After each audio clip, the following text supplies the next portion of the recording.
Everyone, and welcome back to the channel on a Sunday, December evening, and yet again, another loss. And a poor result, 7 games without a win. Last time we actually won a game, I was at the bloody game. It beat Southampton 1-0. And yeah, can't say I'm not surprised we lost this game, but what's depressing is the fact that it's getting predictable week in, week out.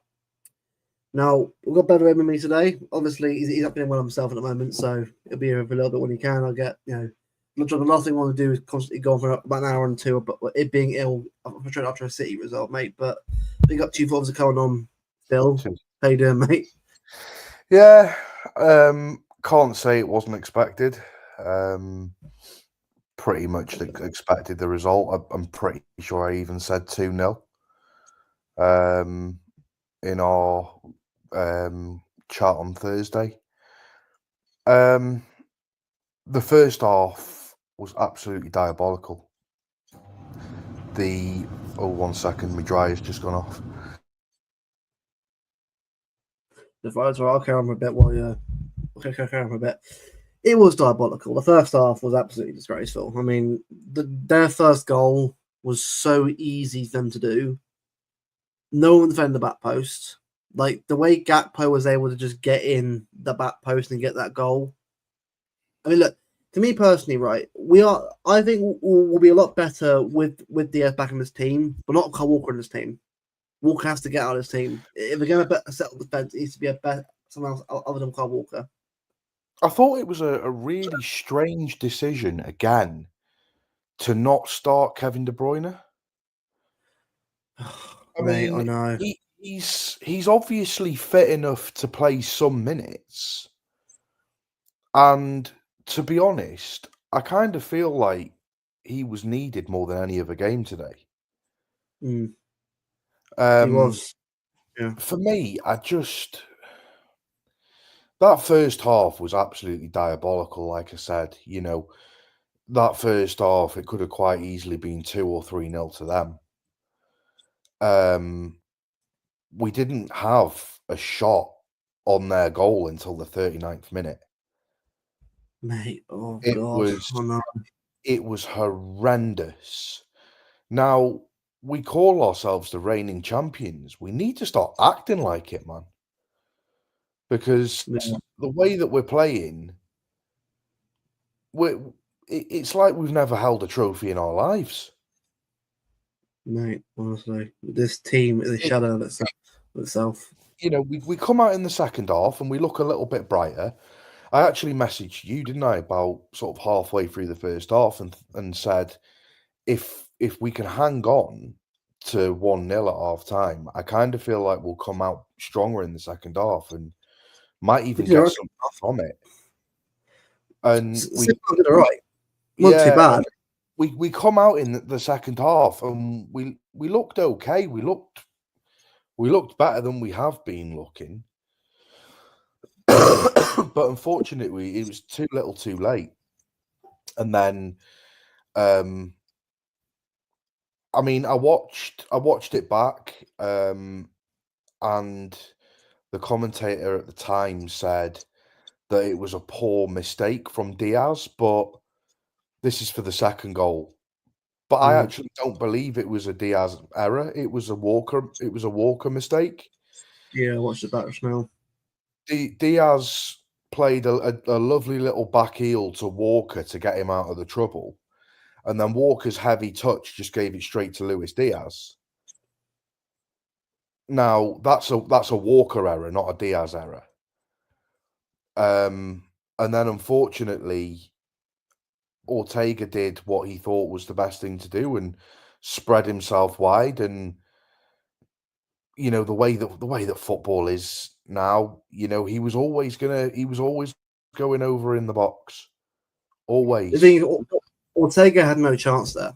He basically, as soon as Ortega died and tried to spread himself wide, it was obvious that any striker there is going to go down. Yeah, because they're going to look for it, and that's exactly what he did. And Ortega tried his best. I thought it was a good decision to put Ortega in net today. I thought he did quite well. I thought there was a couple of opportunities that he'd saved, which I don't believe Edison probably would have. For me, Gundogan needs to stop starting games. Yeah. Because when he's on the pitch, it's like we're playing with 10 men. He's non-existent. He's not there. Haaland, again, looked non-existent because he wasn't getting the chances fed through to him. Again, not his fault. When Doku came on, when Doku come on, that changed the game for me. Do you know what? He looked good. He looked very good. He And did. I thought, mate, him and Savio, I thought, right, from now on, give them both a go for a few games. Why not? Because at this point, we need wingers. There's a run at the Not said both of them are elite players themselves, but they're both young enough to get better and better themselves anyway. Just say, right, you two, you are going to be here going forward anyway. So might well give you both a number of games together on the wings. Because Haaland needs some, but then again, Haaland's movement was terrible. I know there's Van Dijk there, but you can move towards near post. You can make runs. I don't know if it's me, I don't know if it's just me, but I kind of feel like Haaland doesn't look like he's putting in effort half the time. The thing is, I'm starting to wonder now because Alex sent me a message. What was it? He sent me a message about the game, or someone messaged him. Just on Haaland as well, while we're on the subject of him. Yeah. I thought it was absolutely embarrassing after the game, going and having a laugh and a joke with Virgil van Dijk. Oh, God, man. You're on a 7-loss streak. You've just been smacked up 2-0 by Liverpool. Could have been 3 or 4, if not more. Where's your dignity? Going and having a laugh and a joke with the opposition team. If that's what you want to do, save it for the dressing room. Save it for after the game. Here's a question for you. Question, right. When I say this, I'm not saying Pep out. No, I'm not. But it's a question we need to ask at this point. We're 7 games without a loss. Are the players playing for him? I don't think the players are playing for anybody. No. If I'm being honest, I don't think the players are playing for anybody. I think it was absolutely shambolic, the decisions made by the board over the last two summer transfer windows and the January transfer, so the last 3 windows really. Absolutely shambolic. Yeah, you could argue and say, oh yeah, but we bought in Doku, we bought in Gvardiol. It's not enough. It's not enough. You've left that midfield to rot. You have left that midfield to completely die. And ultimately, that's where 90% of our problems are coming from. Yep. We're leaking goals because of the midfield. We're not creating chances because of the midfield. Everything is dictated through that midfield, and it's just been left to die. Because the thing is, the reason why I've asked you about Pep, right, is because don't get me wrong, I don't doubt Pep's willingness. I don't get me wrong. He has that fault today for choices of the team. But where the team is, I don't think it's down to him. It's down to the players themselves who are playing that pitch to put the effort in themselves. Pep got, as much as we can have a go at the manager as well, it's a collective issue. As a collective, it is in a farce. And I still thought, even if you change manager at this point of the season, you won't get much change because the players are just look so out of it. There needs to be a change, of a refresh, something in there. Some new players coming in of competition. If it was me, mate, I'm going to be honest. I've said it to you off air quite a number of times, not just even in the last week. I've said it to you months ago, and you know this as well. We need to get rid of about 60 to 70% of the team that we've got. Bernardo Silva needs to go, in my opinion. Yeah, it has John to, yeah. Stones needs to go, in my opinion. Carl Walker. Grealish, potentially. He probably won't because I explained the reasons why off air. Doku, potentially, might need to go. I just, and more. The Gundogan, Kovacic. Cover's been fine. Nunes. I mean, Cover's been fine. I mean, Cover, I would say, is not that he didn't play well. I think he's probably our best midfielder. Kovacic, yeah, I'd probably agree that keep him, but he's a squad player. He's not a starter. By the way, this is what I think. It has to be behind the scenes. I'm Yeah, sorry. Yeah. I've said for a long time. I think it was after the second Tottenham defeat. I'm pretty sure I said to you, didn't I, that there's something going on behind the scenes there. Why is Jack not playing for a lot of games? Why is Kev? Kev's got a mental block from what I'm hearing. Okay, fair enough if he has or not. But why isn't he playing or starting games by this point? Yeah. He can't come off a little bit. Why is Foden out of form? Why is Phil so fucking out of form? This is ridiculous. The player of the year last year has just fallen off the face of the earth. Look, people can go about Bukayo Saka comparisons to Phil Foden and all that kind of stuff, right? But at least Saka's putting effort for his team every season. I'm not saying he's world class, by the way. I don't know whether it's the hunger. I don't know whether the hunger's just died in them. And this is why it's important to refresh, because when you're a team that's won 4 Premier Leagues in a row off the back of winning a treble with pretty much the same team, with the exception of maybe 2 or 3 players, for me, there comes a point where they've won everything that there is to win. And this is why it's important to keep the squad fresh. And unfortunately, Cheeky is being the main responsibility for that. He's let this squad die. And this is why it's important that Viana's coming in. And I'm glad that he's coming in January. I think it's an absolute joke that Cheeky is being awarded Sporting Director of the Year this year. What has he been awarded Sporting Director for? He's done nothing. He's done nothing. He's brought back a 34-year-old Gundogan on a free and signed a player from one of our other teams that we already had. Yeah. And you're telling me that he's got Sporting Director of the Year for that? Yeah. Oh, but yeah, the profits are great. Profits are great, but if you're selling players and not replacing them, your squad's just dead. Fans should not be. I'm going to be really honest now, right? I'm going to be really honest. Before this game today, I had a look at both lineups, and probably for one of the first times in my life, in the Pep era anyway, I looked at the opposition team and looked at City's team and gone, would I have him over him? Yeah. Would I have him over him? Yeah. Yeah. Would I have him over him? Yeah. Gravenberch in our team right now. That squad.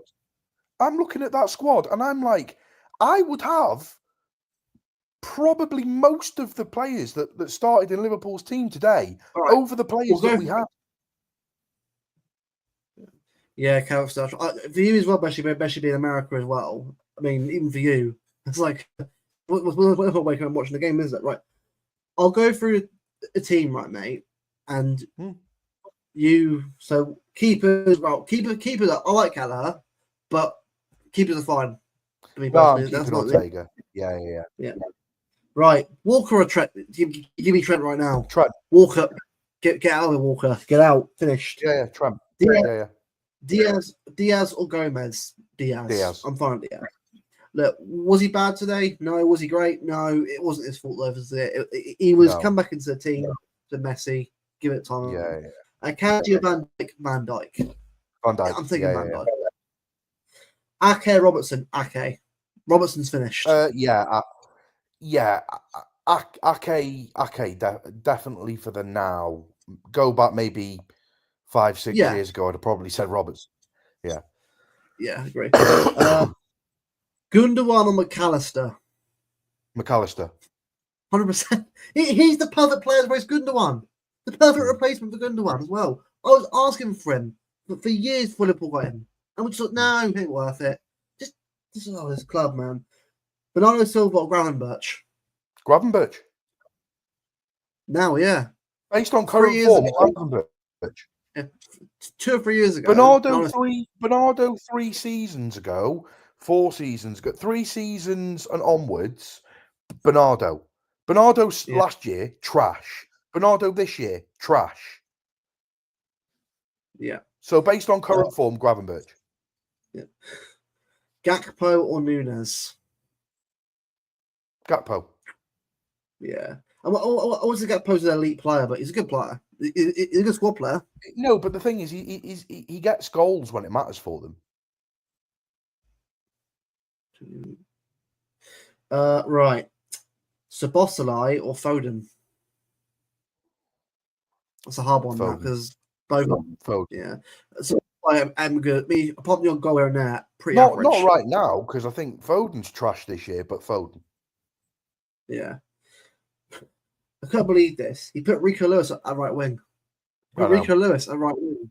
I know. Now look, I'm not going to put Lewis instead of Salah because that's a ridiculous comparison in itself. So let's get rid of Rico just because he's not playing there anyway. Yeah. Let's put Savinho there. Now, again, I tell you something. Let's swap Foden and Rico. All right, Foden or Salah? Salah in a heartbeat. I'm sorry. Salah. Yeah. If you were to say who was the other one, Rico or who? Rico. Sorry, it would be Rico or Spotify.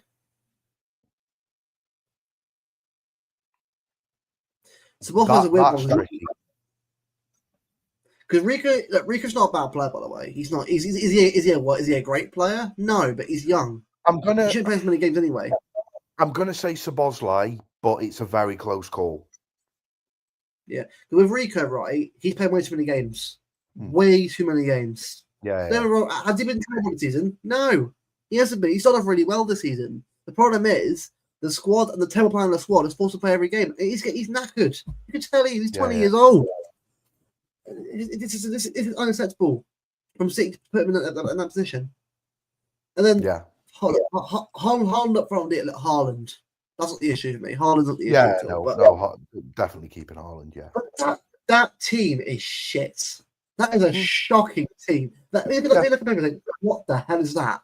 And you got a bench of Grealish, Doku, De Bruyne, and Savinho, and Vardy, Ederson. And look, Vardy getting dropped. I get it because he's played a lot of games recently. He looks knackered.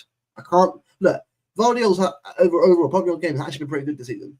I can't fault him a lot, but he's got the problem with Guardiola is he's got a mistake in him. You know, at some point during a game, he is going to make some form of mistake. You know that. Yeah, he is. But I can still rely on him a lot more than other players in the team. But yeah, the problem is though, right?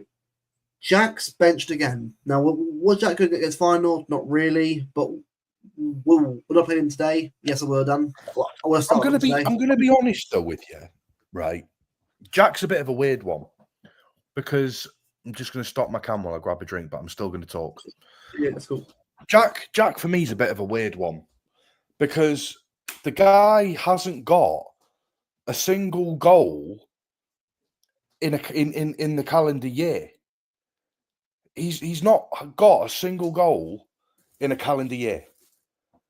Now, as an attacking player, I'm sorry, as an attacking player, that is absolute dog shit. It is. It is shit. Sorry, it is fucking shit. As an attacking player, I would expect you to. Do you know what I mean? There are centre backs that have better goal involvements than that. Vardy, by the way, Vardy has more goals than him. That's what I mean. There's centre backs that have better goal involvements than what Grealish has had in a year. Right, just to compare our bench to Liverpool's bench, right? Liverpool had Darwin Núñez, Curtis Jones, Harvey Elliott, Jarell Kwanzaa, Wataru Endo, Yaros, their third choice keeper, Mawson, Harvey Davies, and Trey Nioni. That's an average to shit bench, and Slot. By the way, good manager. By the way, very good manager. He's doing what he needs to do in that squad. And bear in mind, he was underfunded by Liverpool. Liverpool gave him nothing to do. Do you know what, right? Do you know what? I'm going to be honest. With Slot, yeah, I want him to be arrogant so I can hate him. I can't hate him. I can't hate him. I cannot hate him. Like the guy come out in the press conference before the game and was like, "Oh, Pep Guardiola's an absolute genius. I'm sure he'll find a way to up their team's things, and he'll create this new style of play which everyone will want to follow." I'm like, just say something negative so I can hate you, please. It's because Slot's a good manager, mate. Slot is a very good manager that gets results, and trust me, Liverpool win the league this season. Good for him, because he's actually. It's just and to bear in mind, right? Liverpool bought in Chiesa, who hasn't even played very much this season for injury. Bought a Georgian goalkeeper who is injured, so he's been given the same squad that Klopp had last year, and is doing better with it. Yeah, because. It's a refresh. Whoever thought that Jurgen Klopp was holding back Liverpool? And they'll say, "Oh, well, that's Pep to City." Well, it could be. I'm not saying it is or it couldn't be, but the problem is, it's the wholesale. If Pep goes, does the team get infinitely better? Well, probably not. No, because again, the players mentally have given up. It's not Pep that's the problem. It's the board that have made the decision to let this midfield rot, and that's basically what it is. Yeah, because I'm sorry, whichever way you look at it, even if you go, "Oh, but we've bought midfield players," right? In the last 2 transfer windows, or even go back to the last 3 transfer windows, the last 3 summers, yeah. So pre treble, the season before the treble, Calvin Phillips, gash. Brought back Gundogan, gash. Kovacic, Núñez, good, decent, okay, but not starting players. They're squad players,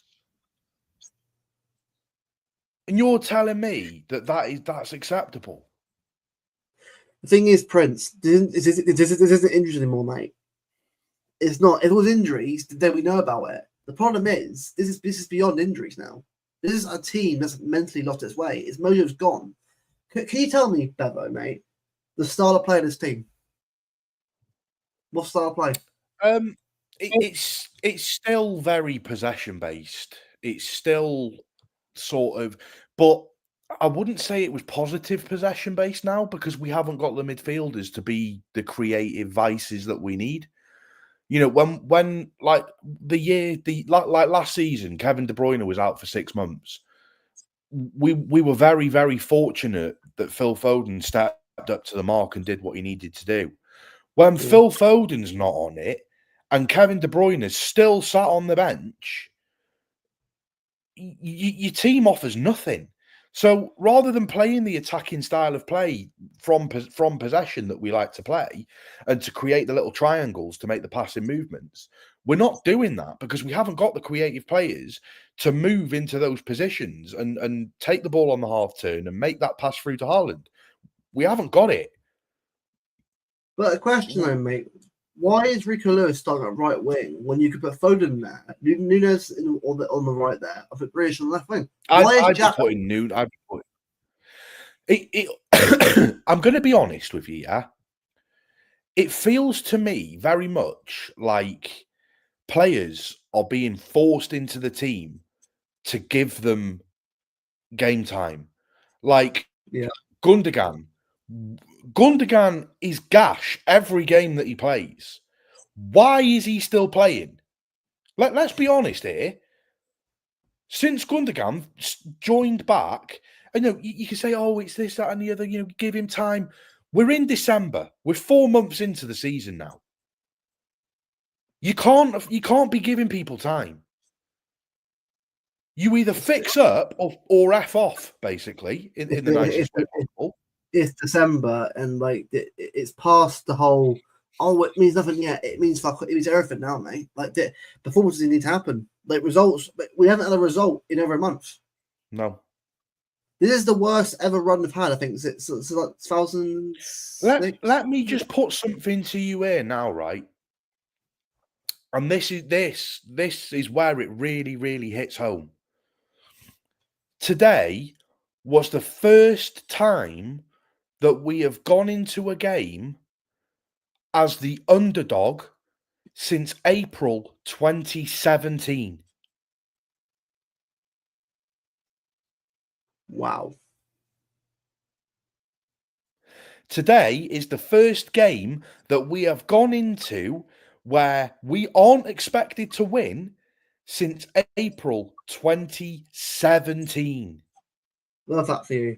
City have now gone 7 matches without a win across all competitions for the first time since April 2004 under Kevin Keegan. Wow. 20 Even years Stuart ago. Pearce didn't do that. 20 years ago, mate. Even Stuart Pearce didn't do that, mate. Mark Hughes didn't do that. Sven didn't do that. We've lost 4 consecutive Premier League matches for the first time since August 2008.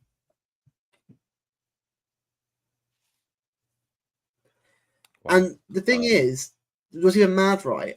I don't know where it's coming from because Forest will be up for it on Wednesday. It ain't gonna get easier than this, mate. No. Forest think, right, well, we've got to do is go there, put performances, and get a result out of it. Home advantage is gone. Home advantage that's dead now. No, home advantage is gone. The only positive I can take out of it is they only beat Ipswich 1-0. So I would expect us to at least start trying to find some form against Forest. I think the second half of the game today, we did better. We actually looked like we gave a shit a bit more, if I'm being honest. Yeah.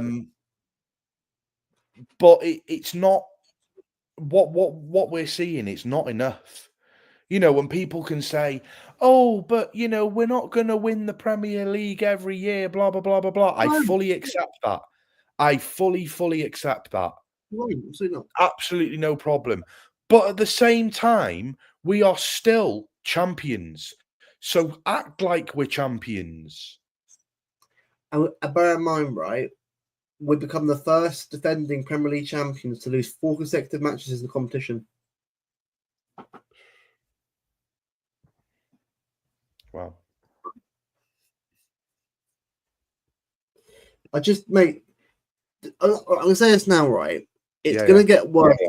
It's going to get worse before it gets better. It is, by the way, because... So, just saying this now, right? I've got to I'll say podcast on Tuesday. I'll go more into it a bit more on the game anyway. But for Wednesday's game, I'm not expecting any kind of result. It sounds negative, mate, but where's the now? There's nothing at all for me to sort of say, you know, oh, but this is going our way, so go well. Mate, finishing has been dire, mate. Our goal difference, by the way, is 3. We've conceded 19, scored 22. That is shocking. Yeah. Sorry, that is shocking. Brighton have a better goal difference than we do. United, by the way, have a better goal difference than we do right now. They have +1 more than we do.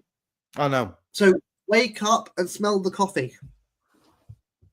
Look, I'm not upset that we're all in the league. That's not what I'm upset about. It's the performances on the pitch that I'm pissed off with.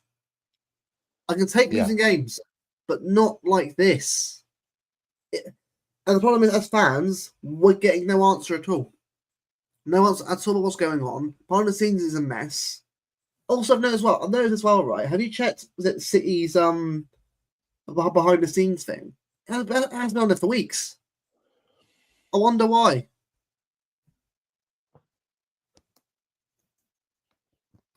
I wonder why we haven't had a inside. I'm just going to confirm before I say anything, right? We haven't had an inside City thing Since when? Since a month ago. Which tells you all you need to know. Yeah. Because since that Bournemouth game, not Tottenham, Bournemouth away 2-1, what's happened? We've not won a game.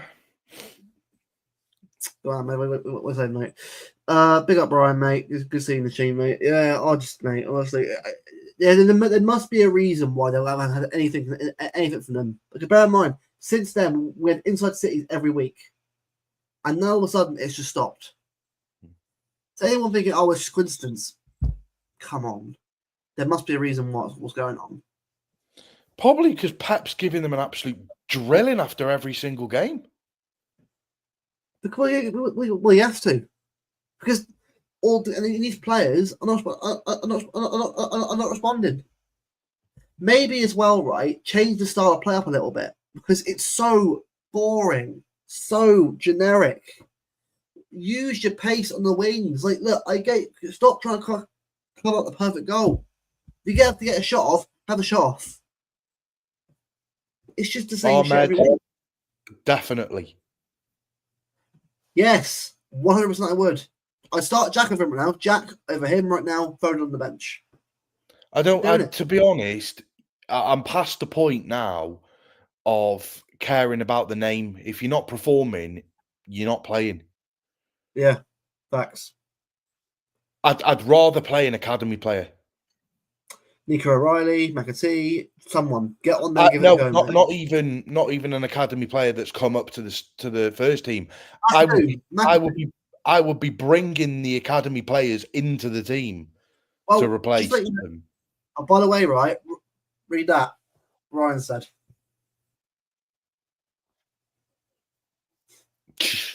Wow. So if that's the case, then start the bloody academy players. Then would you start running midfield? Mate, at this point, why not? Can you get any worse at this point? Might as well. There was a statement there was someone put something out. I think it was like the Man City Academy Twitter page. They put out a thing to say that I think it was McAdoo come on and scored 3 goals in like 12 minutes. And I just said at this point, start him against Liverpool. Just start him. Like, I don't care anymore. Just start him. It took 6 winless games to reverse Jack. Oh, and by the way, we've got a guest on. Elster, you all right? Good to have you on. Hi. Hello. I picked a great day to go on the football terrace for the first time. Oh, God. Oh, it actually wasn't that really? bad. For some odd reason, it turned into an Arsenal stream. And I was like, oh, God. It's all right. I'm on Judge Mo and that. I'm sure eventually I'll be on there at some point. So. Oh, are you going on? I haven't invited on or anything yet. So if not, I'm happy with it. I'm just going to sort of enjoy a break. I think he's going with a different City fan today. That's fine. I'll have the break today. I'll have the break game he didn't. Because there's been a couple of times where he's like, "Oh, you're lucky you're working," and I'm like, "Send me the link. Oh, come on." I just started working right now, so that's why I'm not retweeting I'll be spacing out in the background, but it's Sunday. There's nothing going on. Yeah, that's okay. It's fine. Just someone else on to have a chat with. The thing is, right? Is it? I've only caught part of what's going on. I'm sure we're just lamenting about today. Yeah, but to be honest, I think it's a little bit deeper than that.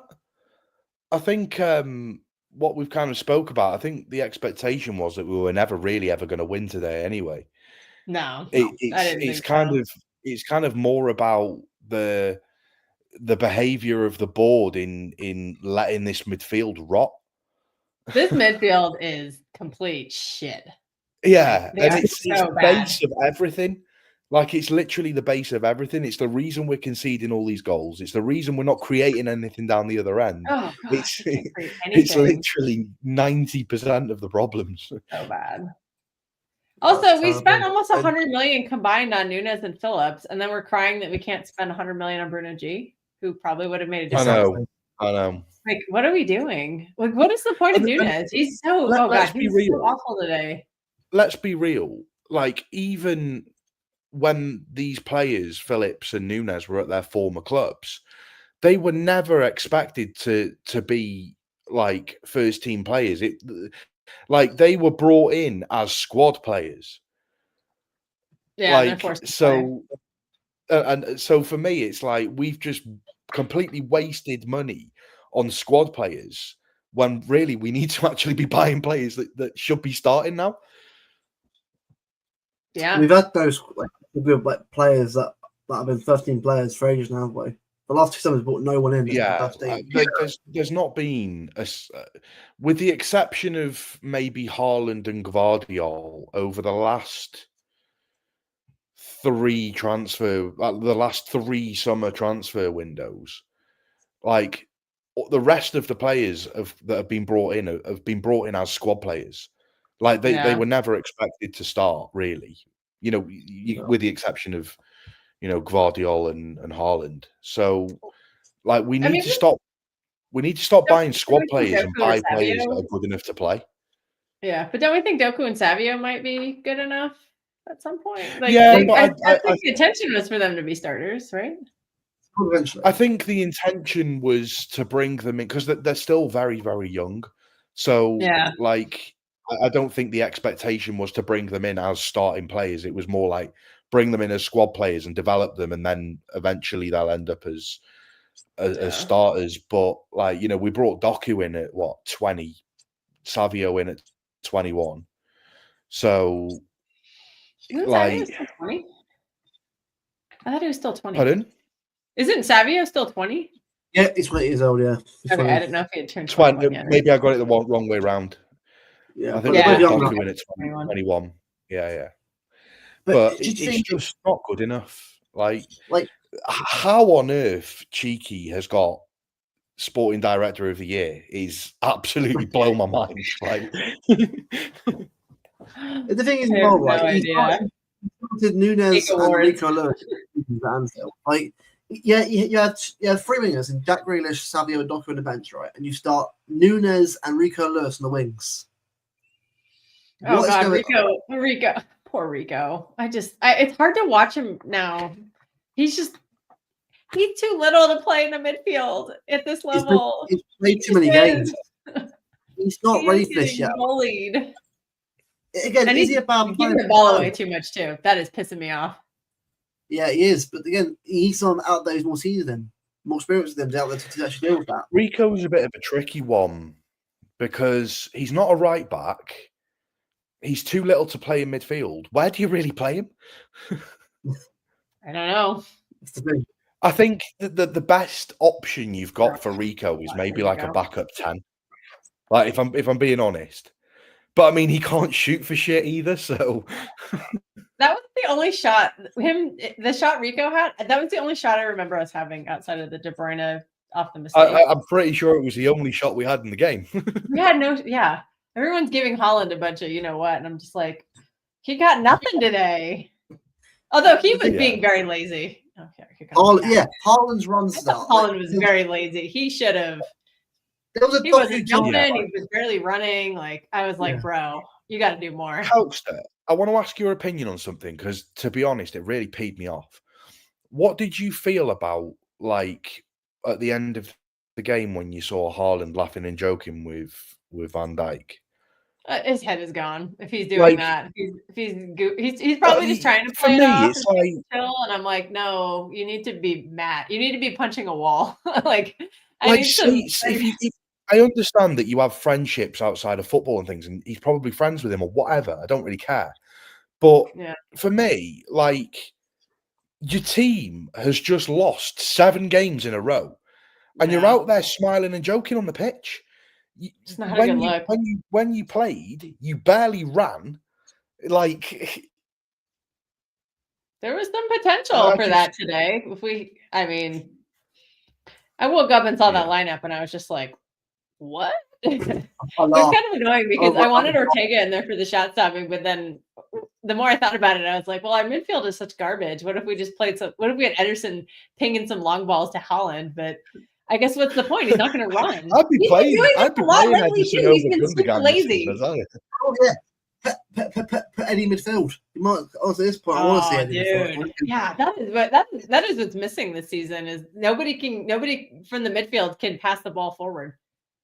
I'll Like tell you I've something. seen maybe Gundo's had like 1 or 2 long balls the whole season, and I'm just like, If we don't spend at least 200 million on that midfield in the summer, I am going to lose my mind. yeah. Otherwise, Needs there's nothing surgery. going to happen next year. Proper surgery. Yeah. Oh, it needs Because open heart surgery, mate.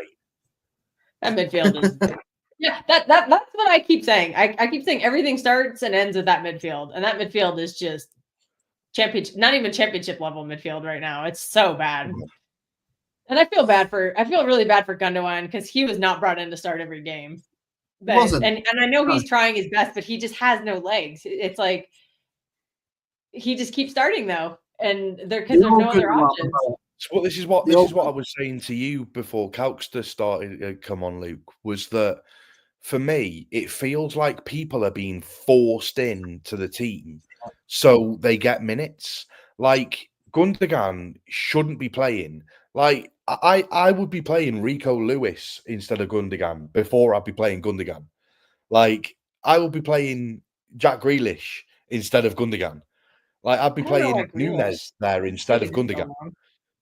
Yeah, that's getting frustrating. The guy's 34. Like,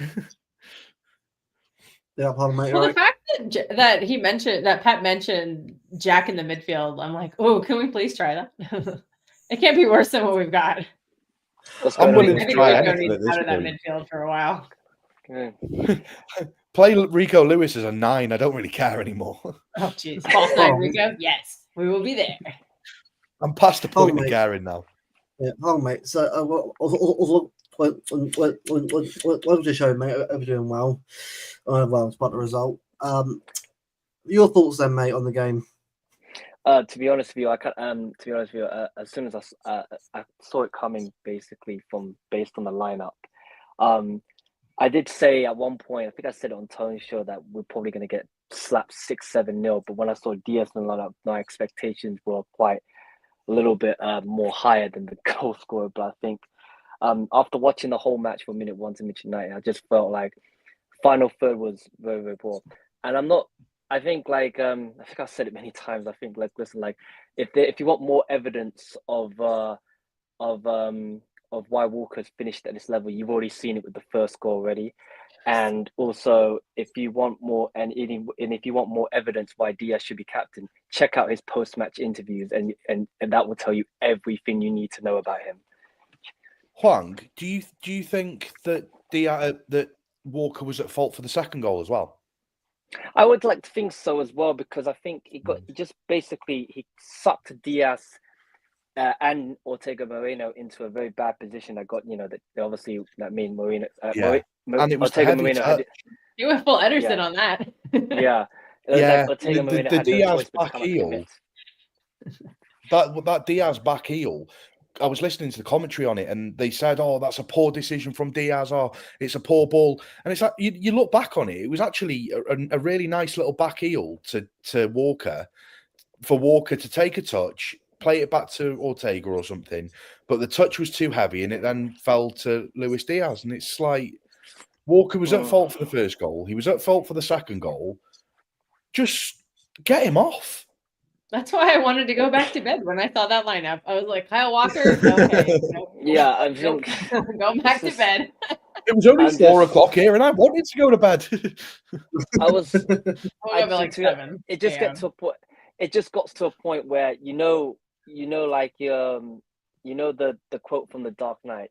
Say you either die here or you live long enough to become a villain. That was just evident of not only today, but I think I've known it since last season that I felt Walker's leg was gone. I probably would say last season against Brighton when we won 2-1. I think when Matoma, I think it was Kaio Matoma, spun him around, and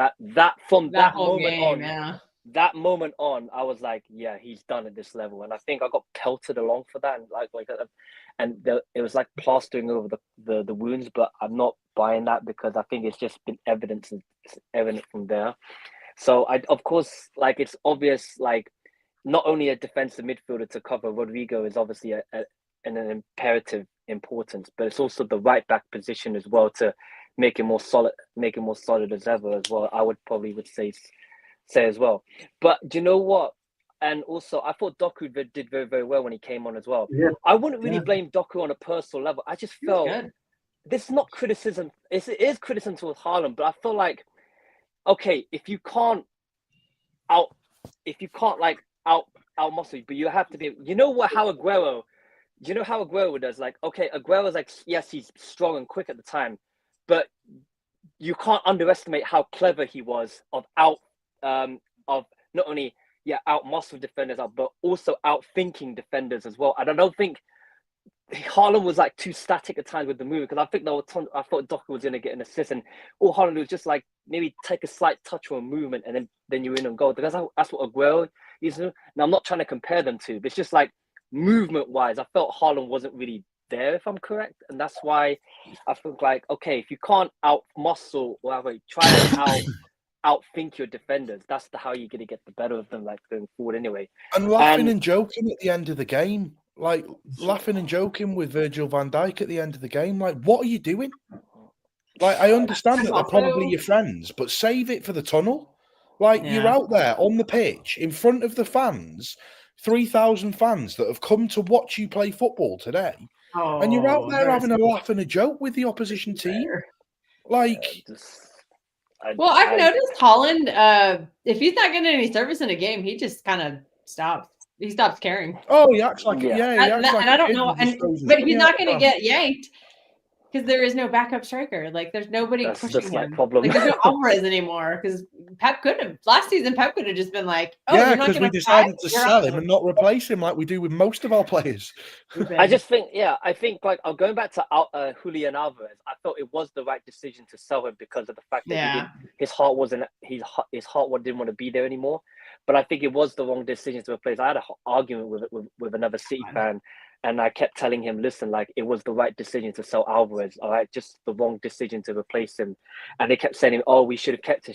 He's got like a contract 2020. It doesn't really matter. It's like, if you can't, like, look, if the player doesn't want to be here, you got to just move him on. And that's what Pep was more than happy to do. I mean, he fought to keep Bernardo for a reason, but he didn't do the same for Alvarez because he didn't feel like Alvarez was like...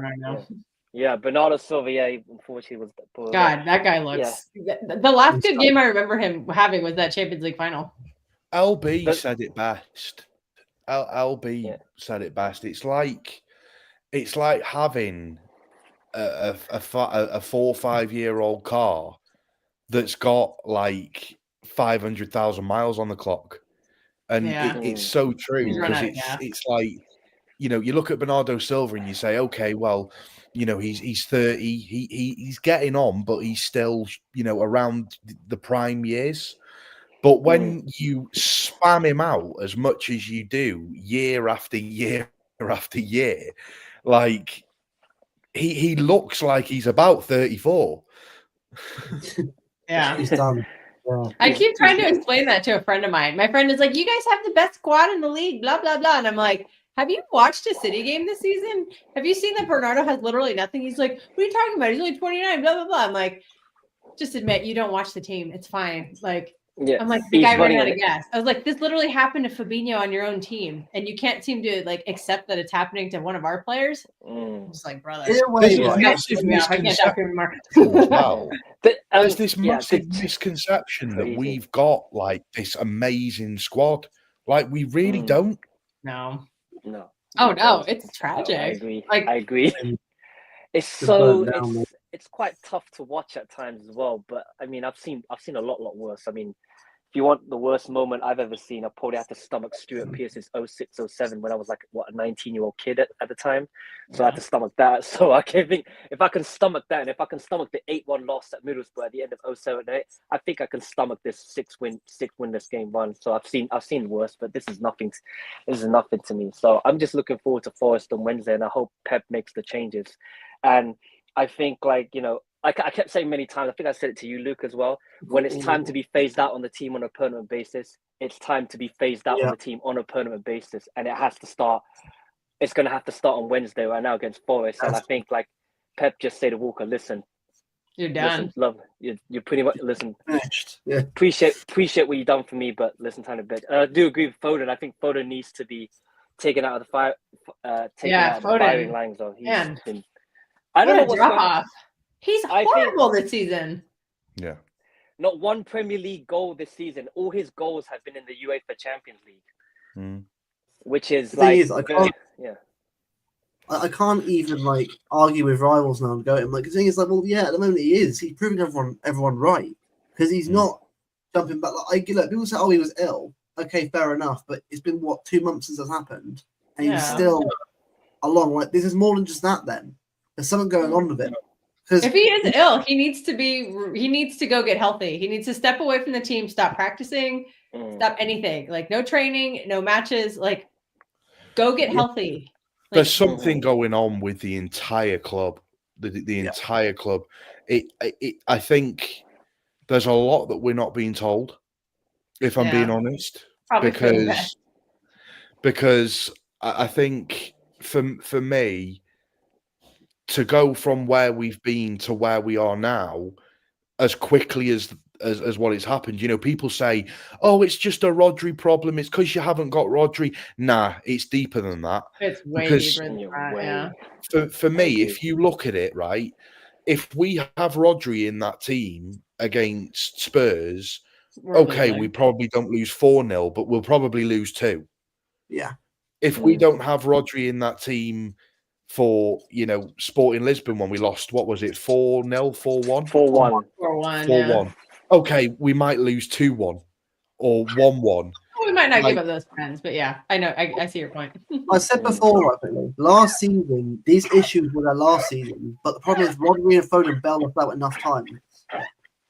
In times where it wasn't so bad. But I said, that should be a warning sign last season to go on and push on. The problem is, though, the club failed to act.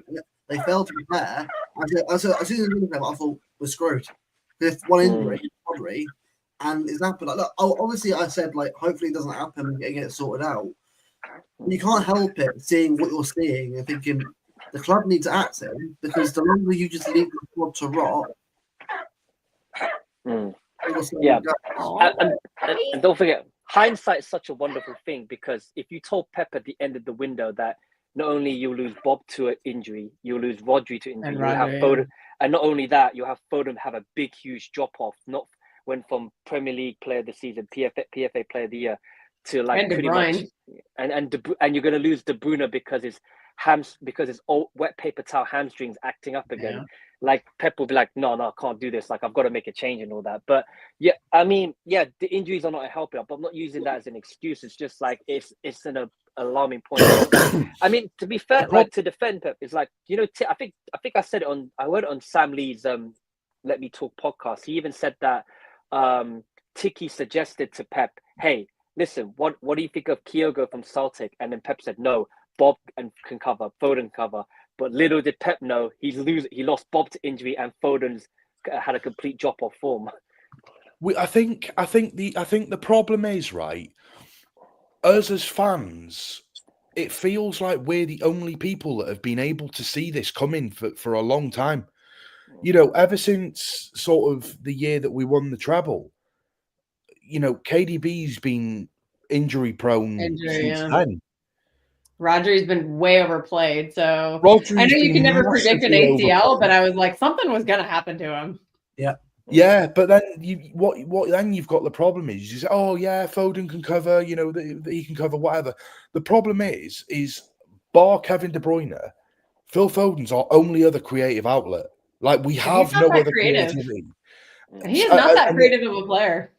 This is the problem. He is our only other creative outlet. And the problem is when he ain't that creative and when he's not hitting form, you have no creative outlet because you can't rely on KDB anymore because of his age and his injuries.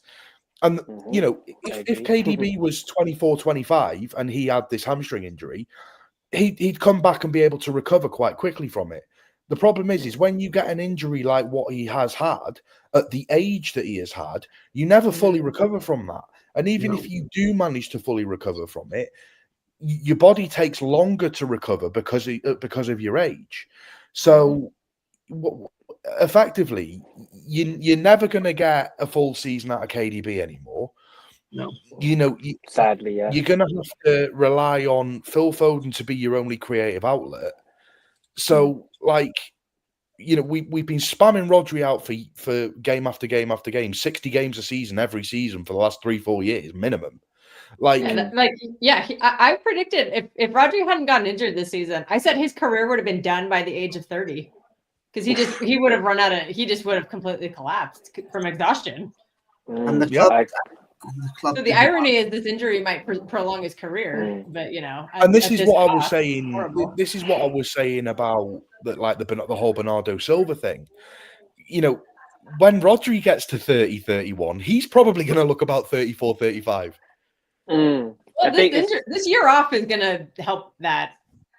Thank God, yeah. Thank goodness. Yeah, I think look at him in all his interviews. He looks like he's turned the clock back like 4 or 5 years. He's got eyebrows again now. His eyebrows again, and just the he doesn't have those wrinkles around his eyes like he did. I'm like, I know, yeah. I'm like, you're like 10 years younger than me, and you were looking pretty old, and now he's looking young again. I mean, yeah. So yeah, if he hadn't gotten this injury, like he literally was going to collapse by the end. By the end of if he had to play this season, this summer he would have been shit next season because he just would have. But this is the problem. This summer we've got the Club World Cup. Oh yeah, we need to just throw that.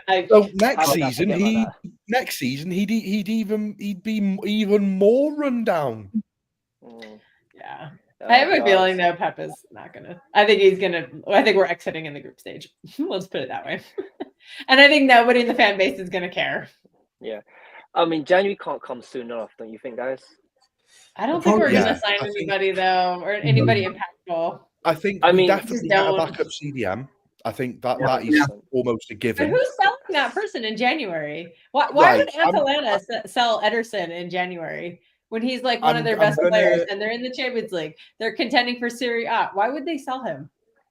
That's a good question because Atalanta are actually a selling club. Believe they do sell some of their best. Yeah, they are. They do sell some of their best players season in, season out because they did sell Højlund to Man United a couple of seasons back, and I think they sold own the cars, but they do sell a lot because they need to generate a couple of sales as well. Because in that case, we're a rich club. It's time to start, time to start making it rain.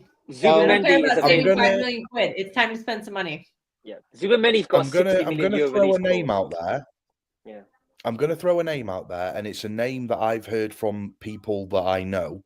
Luke knows this name, and I mentioned this name to Luke off stream maybe about 2-3 months ago now. I've heard that now this is actually picking up heat again, and that we are genuinely interested in Barella. Are you talking about Barella from Internazionale Milano? Yeah. Okay. Yeah. I see that in the summer, but not. I don't see that in January. No, it's not going to be a January signing. Yeah. But most of the signings that we make are in the summer are kind of the discussions start happening sort of January, February time. Yeah. I like that. Yeah. That's what I've heard. He's also getting old.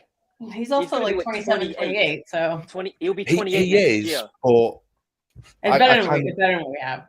Yeah. I kind of feel like you bring him in, you're going to get a good 4 years out of him. 4 or 5 years. He'd be a good Gundo replacement too. Perfect. He's not just a great player, but he's got like this fighting spirit in him. Because after watching him for Italy and watching him for Internazionale Milano, I think he's incredible. I'm going to be honest as well. There's something that Italian players do really, really well, and I don't think it's something that us as a club do that well. But we don't really have the side of us like an Arsenal that play the sort of the dark arts side of the game. The falling over, wasting a bit of time, maybe picking up a couple of sort of fouls here and there. And I think that that's something that Jack Grealish could be capable of, but I don't think that he does it enough. Italian players are notorious for it. Like the whole Italian league is notorious for it. So I kind of feel like bringing that side of a player into our team is it's going to help us a little bit. I don't agree with dark arts. Like I don't like that side of the game, but I think you're at a point now where you have to Only when it's accept that it is a Fernandinho. part of the game. Do you remember, right, that treble season team, the shouts we used to do? That was prime. Like, dude, Holland and Jack against Newcastle. Yeah. Arsenal, That was so good. Liverpool. It was like every week we did it, and I thought this is what I live for. Now I'm like, it's probably gone. I want it back. Like that. Oh my god. Do you guys still think Pep still has that ruthlessness in him? I will. Oh, Like- based on the Yeah, lineup yeah. today, yes. For Yeah. him to bench Ederson, ooh, I Yeah, was shocked. I mean, there was for me like I think okay, this is what I want to see, but I feel I need to, for me personally, I feel I need to see more of that for the rest of the season to really basically say like if you want to play in this team, if you want to be in the 11, you've got to start performing consistently. Otherwise, the bench or the stands, take your pick. And I don't think I've seen, for me personally, I don't think I've seen enough ruthlessness from Pep. I think this is the start, but now it's time to start backing up with results starting on Wednesday against Nottingham Forest as well, and that's not going to be an easy game. No, look how well they're doing at the moment. We Well, they do bench have over for Arsenal, but we do you have know, a fairly better run of games coming up, you know, with the likes of Forest and Crystal Palace, and you know we've got a few games there before we get to the Manchester derby. So I kind of feel like I'm pretty sure Palace is before the Manchester derby. Is the derby home or I feel away? like It's Forest on Wednesday, then Crystal Palace away on Saturday, if I'm correct. yeah. I know there's no cup games this week. It's all just PL. Yeah. And then after that, I think it's Juventus away in the Champions League. Is that? Yeah. Yeah, All that's I before want Christmas then. All I want is a win. Give me a victory. I go it's 1-0. Give me a win. I don't care if it's 1-0. I would take a shithouse get a 1-0 so bad. I mean, Like on some fluky something. Some bad call. Give me a bad penalty. Yeah, I would take that in a heartbeat. Own goal off someone's foot. I don't care if it's embarrassing. Just give me the win. Oh God. Like a celebration. Yeah. I mean, the last win was, oh God, I don't remember. Yeah, 1-0 win against Southampton. That was the last win. That was on 27th October.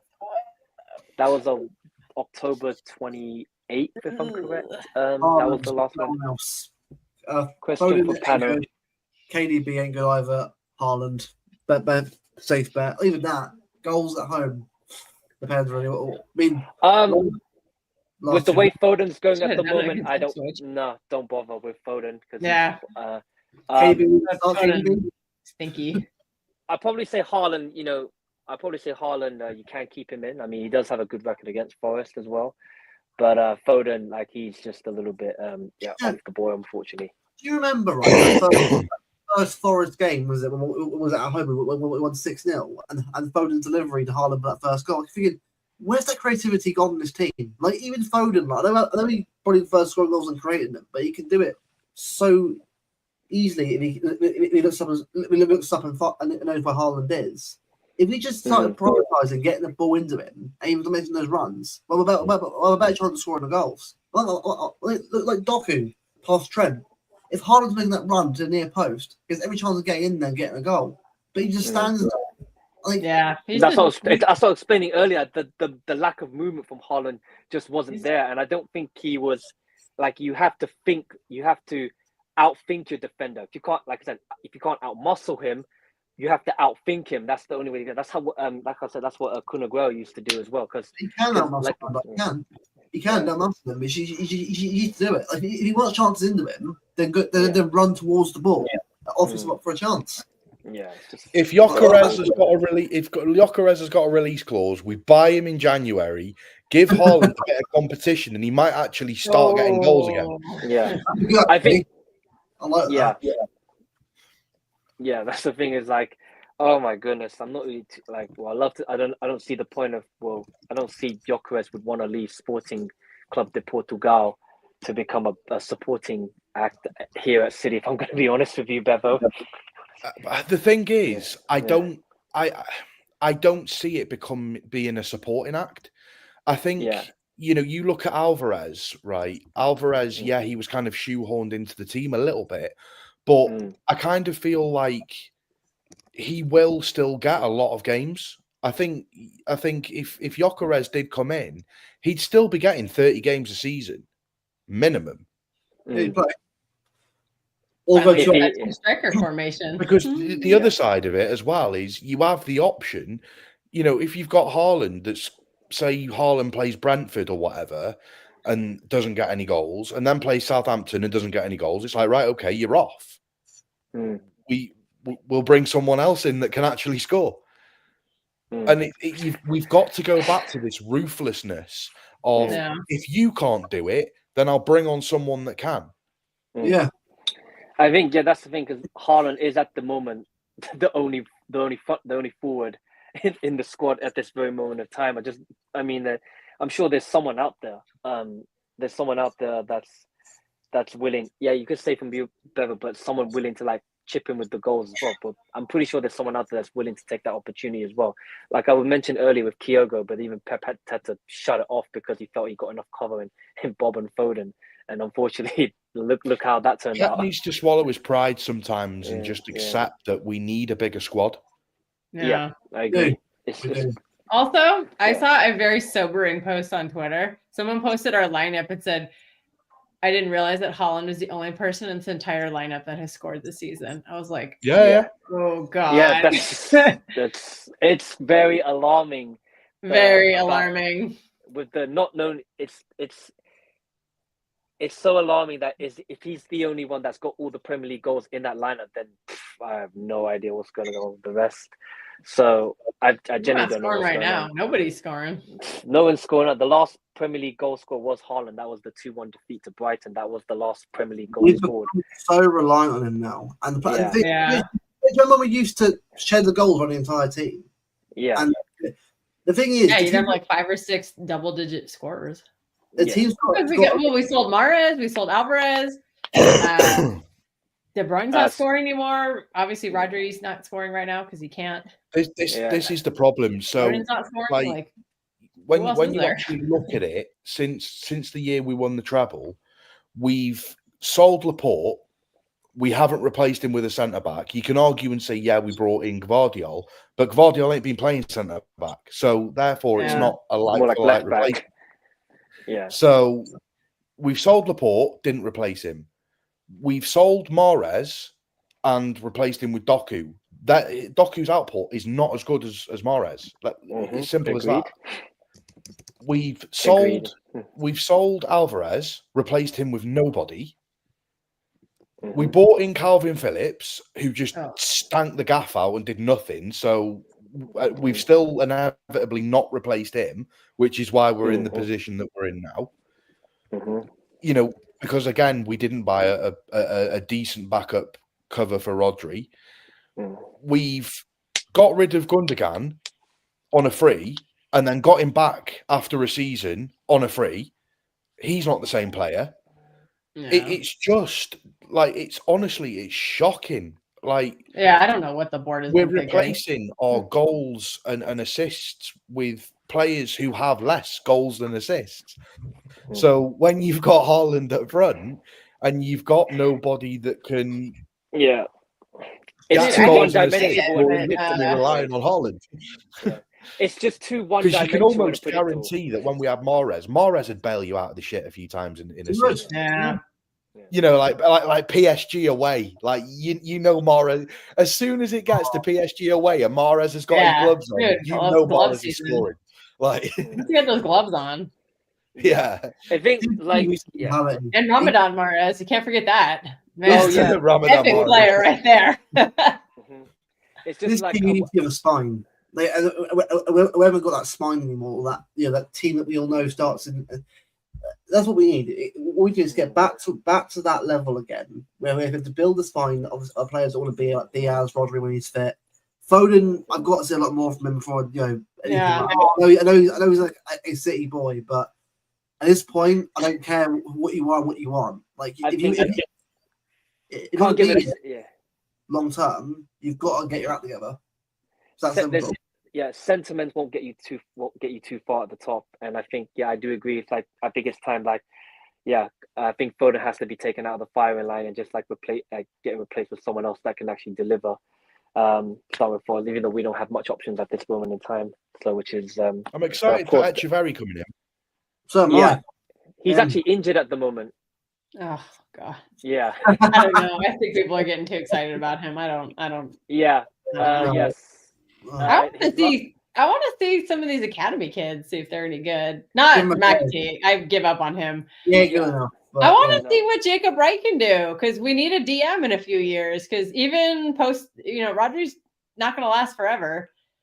Yeah, especially with all the miles we put on his legs, even after this little rest he's getting. I just want to see what he can do because, if we lose on Wednesday, I'm like, I want to see him playing minutes just to see if he can hack it at this level. And if he can't, then move him on.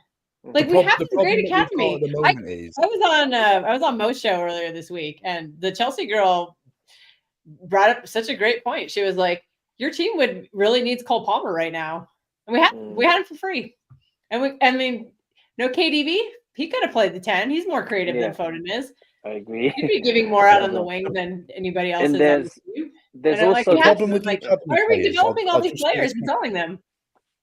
Yeah, I'll just say quickly because I'm going to have to shoot off in a minute. But I'll just say this quickly. I agree about our academy players needing game time, but at the moment we can't afford to give them game time because we need 3 points. Yeah. And I feel like if this continues down this path, is what I'm saying. Yeah. No, I get it. If we're down by like 15 or 20 points, which is not outside of the realm of possibility at this point from first place come January, then second half. Sorry, my cat is just going crazy right now. She cannot make her mind up. But I'm gonna want to see it at some point.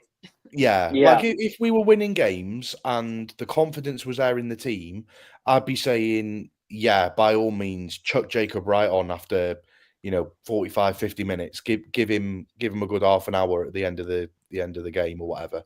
Yeah. But like we haven't done that in years right now, like we can't need put anyone away anymore. We need seasoned Premier League and international players playing to just try and get us over that line. Oh goodness, there's just so much holes we've got to fill as well. So it was so different a couple of weeks ago.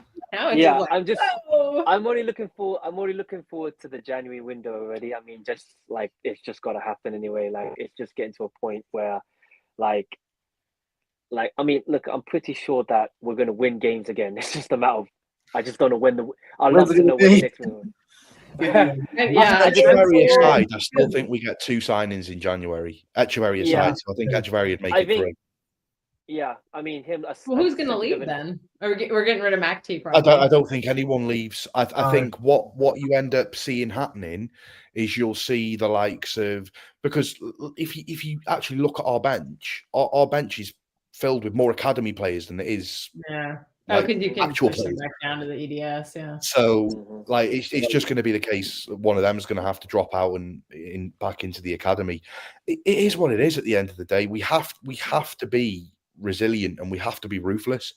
And if these, I do genuinely believe that McAtee goes in January. I think he goes. Hey, Patrick. I think you might even see a couple of loan spells. For like. I think maybe Nico O'Reilly you might see go out on loan for the second half of the season. When you look at it, like our only left back that we've got at the club is Josh Wilson-Esbrand. Like he's our only left back. He's never going to make it here either. That's what I mean. Get him out on loan. Get some space in for the other players. Patrick. I hope so. Hey, Patrick's there. Bloody hope so. Nice. I wish so. Yeah, I mean, I was saying like I do think the central defensive midfielder has to come in January because, like I said, either Edison from Atalanta or Zubimeni from Real Sociedad. It's got to be one of the two. So will come in. I have no idea who. Love to say, but my feeling is one of them two will walk through the door. And and then just like help her out and just patch everything up. And I probably, like I said, I mean, I don't know if I'd love to see a backup striker. I mean, I could throw some names out there. I don't know if that will help. I mean, like you said about Gyökeres for Sporting, if he comes in and gives Haaland a rest, fills in, or there's got to be. I'm pretty sure there's like scour the globe. I'm pretty sure open. There's a few. I'd take McAdoo at the moment. The guy's Yeah. class. Yeah, someone. Yeah. Someone. What is he, like 15 though? 16. McAdoo. Oh, he's Oh 16. yeah, he's got a Okay, hat. my bad. He's got a hat trick on the youth league. Like what, in the 10 youth league minutes? against Fine. Yeah. Yeah, came off the bench and just said, "Yeah, I'm putting this game." To play. Any chance we can add some years onto that that American lad that we've Come on, got? Sullivan. Yeah, come on. Oh yeah. Yeah. Any chance we can just like make him He 17, needs a 18? European passport so he Yeah. can come over sooner. Yeah, But please. there's, 'Cause he's what, There's I a think he's couple guys. 14 or 15 or I don't know. I should know it better since he's He's I don't 14. I see Patrick in the He's so chat. young. I'm not on that Delat pipe train personally. Fuck it. Who said bring back Dzeko? I'd be like, bring back Dzeko. Oh, You tell me he I can score a couple goals. guarantee if you left Cheeky in charge, that would probably be an option. Yeah. Make the roster even older. Oh my. Oh, we need I mean- Dzeko to get us back in the title winning form, right? Right. Yeah. We don't win that He'd bring title without Ibrahimovic Dzeko's out of goal. retirement. Everyone He would, I forgets. tell you. God. He would bring Ibrahimovic out of retirement. I tell you, trust me. I mean, Surprised they're Hugo not looking Bayern at Fernandinho because is he still playing in Brazil? Yeah, bring him back. There we go. There's another one. back Fernandinho, come on. Oh, God. Oh, there's a We couple. convinced David Silva to come out of retirement. There's a One couple good of pass. Asian players that I was thinking that could really do a job. If you talk about up front, Right. like Kyogo from Celtic, but there's another guy that he's actually injured at the moment. But when I've been seeing him, he's actually his name is Cho Gu Sung he actually plays for Michelin in Denmark. And I don't know if you saw him at the World Cup when he scored those 2 goals against Ghana.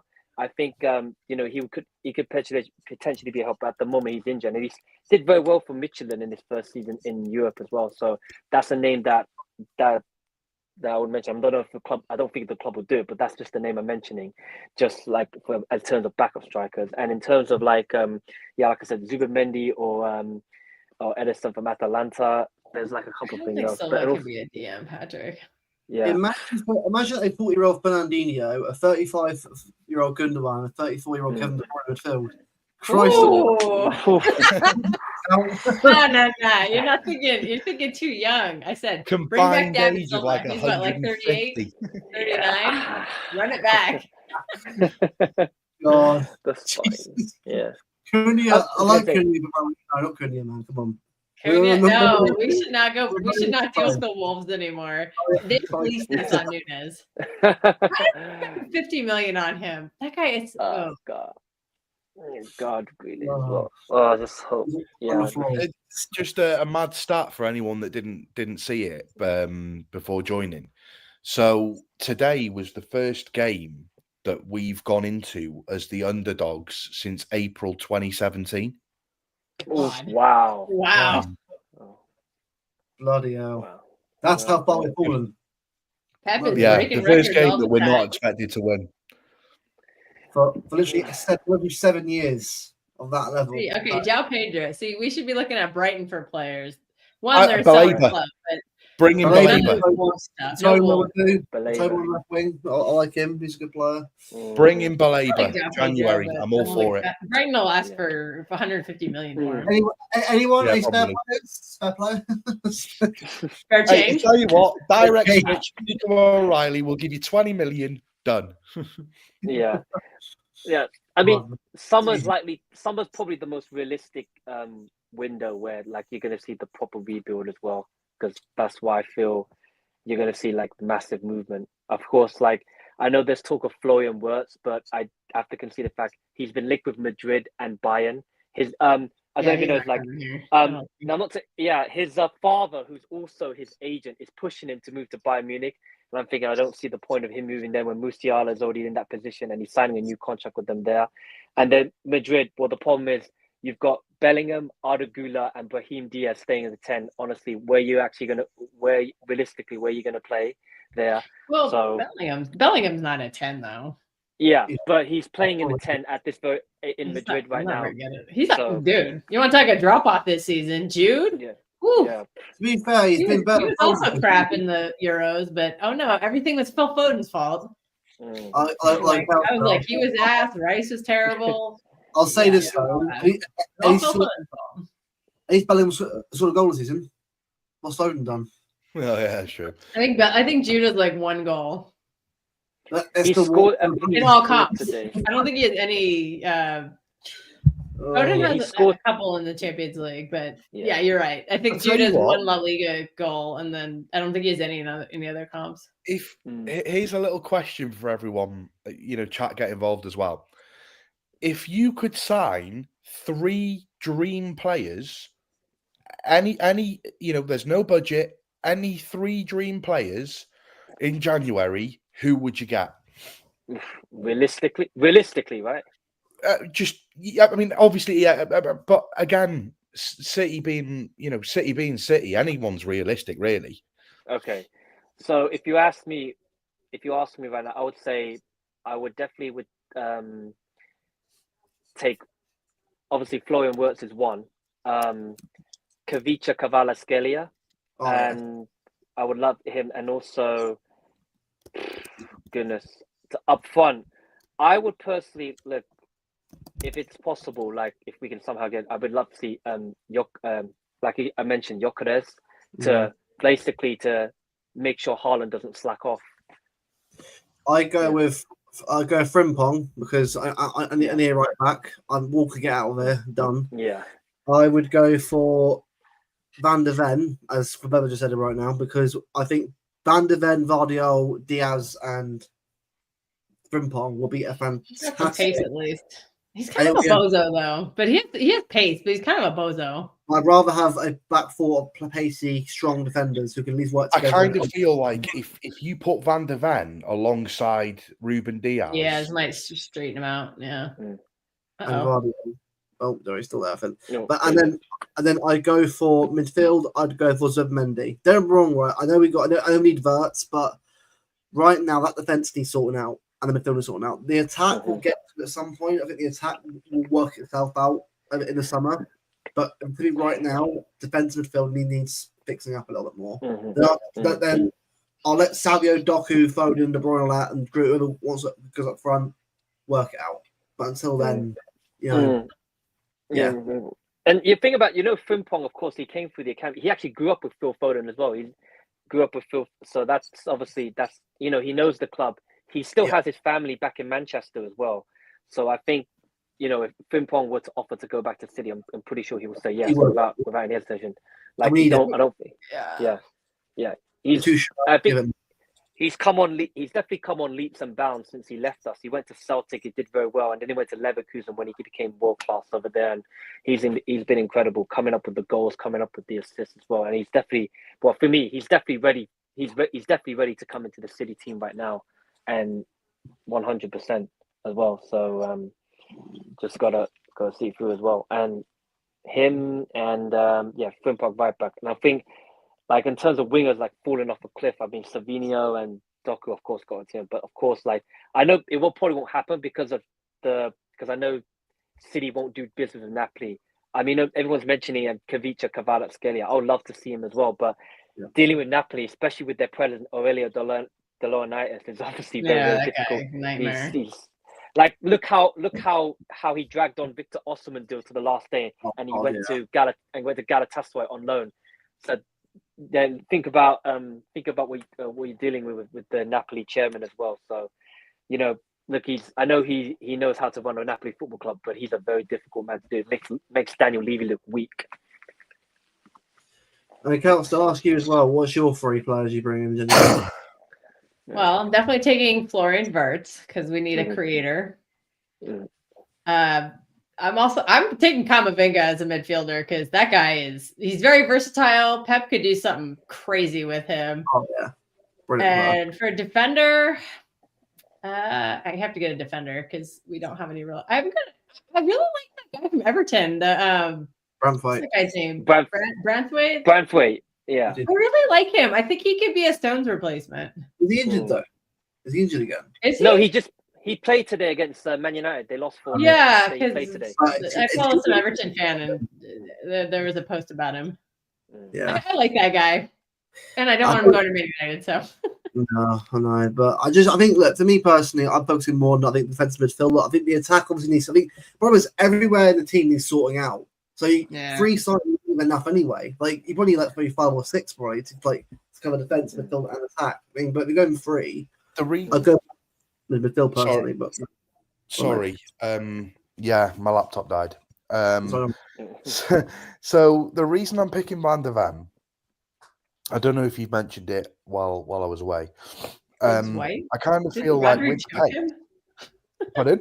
Sorry, no. Patrick's saying get Gibbs White, and I'm like, isn't that the guy Rodri choked? Yeah. That'd be awkward. That's going to work out, mate.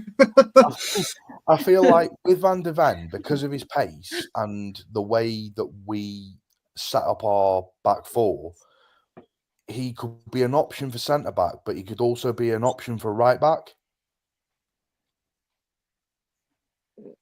Yeah. So I kind of feel I like would get rid of Walker, and I would just make a Kanji our permanent right back. Yeah, I mean, but yeah, I just kind of feel like with the pace, he's also option for cover for a few different areas.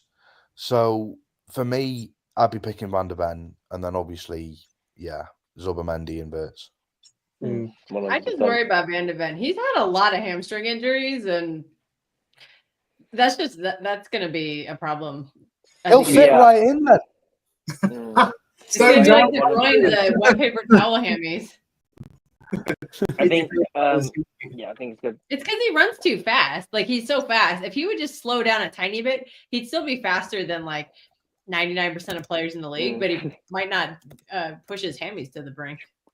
I will say I do like what Max was saying about Lakiba. I do like Lakiba of Leipzig. He's a good defender, but again, it depends on like if we get centre backs to come in, do we want the level quality? I mean, it depends on what you want really. Obviously, I know we've got Harvard Bellis as well. We can bring back if we want to bring back as well, but it's like what we need to do is we need to know what we need because at the end of the day, it's a hard one no matter what. Look, obviously, we need to rebuild, but we can know who's going to be leaving, who's going to come in, obviously to replace them. And also the quality needs to be there as well. It can't just be just average players. There's got to be some level of high level quality. It needs to be at least a 17-18 summer window. Has to be. Can't be less than that. So I think along this January we get 2 players in minimum. One obviously midfielder, another one whatever you want to do. Just do that, and then in the summer we go again. I think that. The league, I don't care about it anymore. I don't care about it until we actually get our form back anyway. Just focus on getting wins under our belts and see what happens. Yeah. But if we don't play 1 January, it ain't looking good season. As long as that's crazy. Of course, don't forget. I mean, obviously, I'm looking forward to Oscar Bob coming back as well. Yeah. So that's going to be it feels like a new player. That'll feel like a new signing. It will feel like a new signing, yeah, but I'm looking forward to because he was so good in pre-season. He was good against Manchester United in the Community Shield as well. So I think, I mean, if you ask, I mean, I don't know what Bob is thinking, but I'm pretty sure he's so itching at the opportunity to get back fit and get back and help the team. I'm pretty sure I think the second half of the season, it should be a good one for him. He can go straight in as a 10 started individual training. Is that true? Not at the moment. I think he's not back. He's close. He's close. He's very close to going back to training as well. But right now, I think, he's walking again. So now he's just, I think January will be for a while. Yeah. But, yeah. January is probably a realistic time that he'll be back. He'll be back in the team. It'd be nice to have Savio, Bob, Doku, fast wingers, and then just, I think if we get the midfield sorted out, we're some more creative in there. So wow. Goodness, right. Oscar Bob's creative. I've also talking about injured players coming back. I've also heard that it's been Rodri's first week back this week to do his rehab at the club.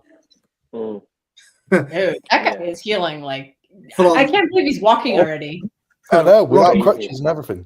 There Dude, was, I saw that. I'm like, he started walking before Oscar Bob did.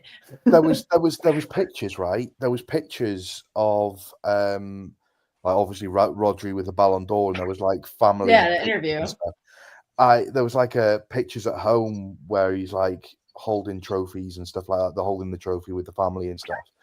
And like I tried to do a bit of detective work, and I zoomed in on the Ballon d'Or picture and could see that he wasn't even wearing a knee brace. Like he was wearing no protection at all. I've noticed that. Yeah, I've actually saw it too. I saw a tiny, like the slimmest of like outlines is at the Ballon d'Or award. You could see a tiny outline, but it like I have friends who've torn their ACL and they have had to wear like the bulkiest things, and I'm just like, yeah. he has nothing. He showed up in skinny jeans and was watching practice. I was like, you have no knee brace on. What's going on? I was like, did you actually tear your And he's ACL? turning around. He's like, "Don't worry, lads, I'll be back this this season." Yeah, I think there was no brace. I think I don't know. I think with Rodri, I don't know. I mean, I don't know what his body's like, but listen, if he's healing very, very well, I mean, but I think realistically, I'm gonna accept in my mind that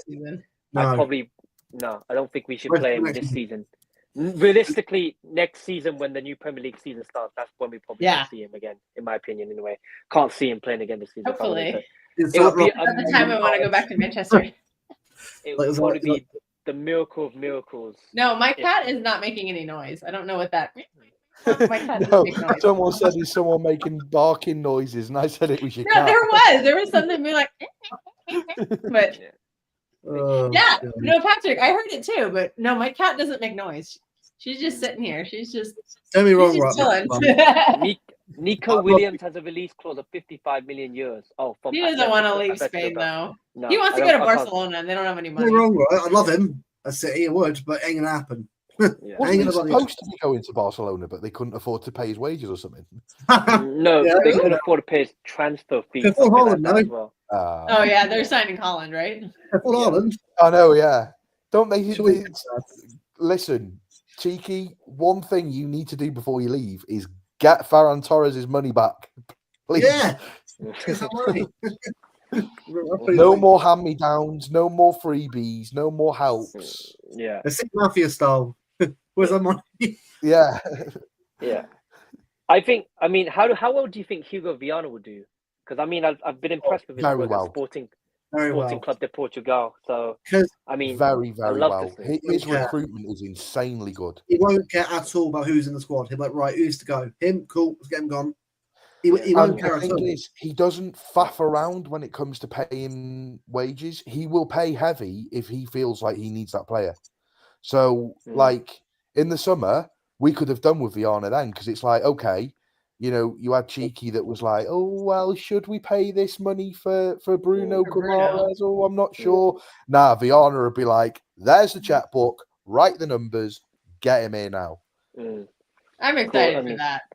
Yeah, aspect. I think because they've actually I think December 2023 when they actually spoke to Viana and said to him, listen, we want you as our guy, as our sporting director, and the thing, because obviously City, they did their whole entire research. They looked at his character, they looked at his profile, they looked at his work at Sporting to see if he could replicate the same thing at City. And I've been very, very impressed. If you look at the Sporting Club de Portugal squad, if you look at that squad, that's all. You see the squad, you see the manager, but it's all Hugo Viana's work. And look at the impressive recruitment that he's had, bringing in Noni Gyökeres.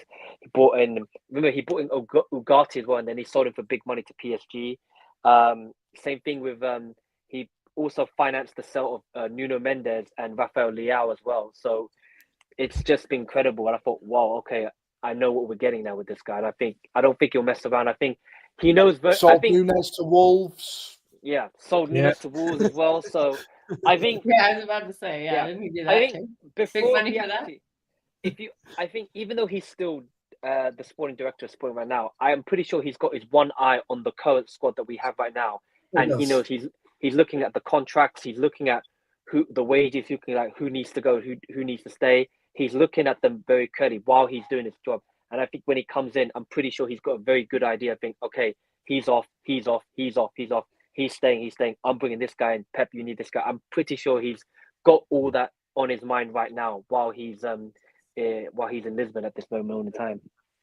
Right. So if we're being real here, so it's 2025. So well, I don't know whether it's updated or not, but so Kev's contract this summer's expiring. I think he's gone. I think Yeah, it is. Yeah, I think it's gone. Yeah, I think. No matter what, I'm gutted he's going because it's still the best player same. in his team, and it's a real shame that it's kind of well, it's been a bad ending. Like, he's been an unbelievable player no matter what, and nothing will ever change that. No, he's given his all for his club.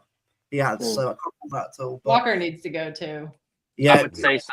Whatever money that some club offers, just just take 2 million. it. And just get rid of him. And Stones. Stones as well. I think. Yeah. Don't get me so wrong, sad. I love Stones, but the guy's made a biscuit. Yeah, he has to go. Yeah. I mean, availability is ability in itself. So it's just One thing I noticed is that Sheffield United, I think, are top of the championship right now. So maybe if they get promoted, maybe we could unload Walker. Because I mean, we wouldn't get a big fee, but but have him for free. if we got $5 million for him, that would be impressive. Right. So Kevin's got a contract. So Kevin De Bruyne's contract. KDB's leaving. Yeah. So Gundogan. No, Gundogan has an extra year. I mean, I'll be honest with you. I'd rather him go personally, but No, he's going to trigger that. It's like I think it's if he plays 60% of the Premier League games at this rate, he'll hit that because he's already done. He's already done that. The amount of minutes he's played. Yeah. So I would count on him next season. I'll probably say keep him because I think with him and Ortega Moreno, and I think if it does happen, I think they could actually help Vert settle in at City if the move does happen. That's what I think. I think the German connection right there will help. They will definitely help Vert settle in permanently. And I think Gundogan, if he does, he'll probably take him out to a restaurant, invite him to his house, have dinner with his family, take him around Manchester and see where his head's at. I think it will work perfectly. Gundogan and Ortega Moreno would help Vert settle in seamlessly. Can I throw an idea out there? Go for it. I think we sign Kev for a 1-year deal because I feel like whenever we have brought in a successor to somebody, it's always been before the player has left. And I kind of feel like even if we don't play Kev that much next season, having him around the club to sort of for Verts to learn off, I kind of feel like would be good. So I think even if we were to just say, listen, we'll give you a 1-year deal if you play kind of like a Gundogan deal. If you play X amount of minutes in the season, then we'll give you another year.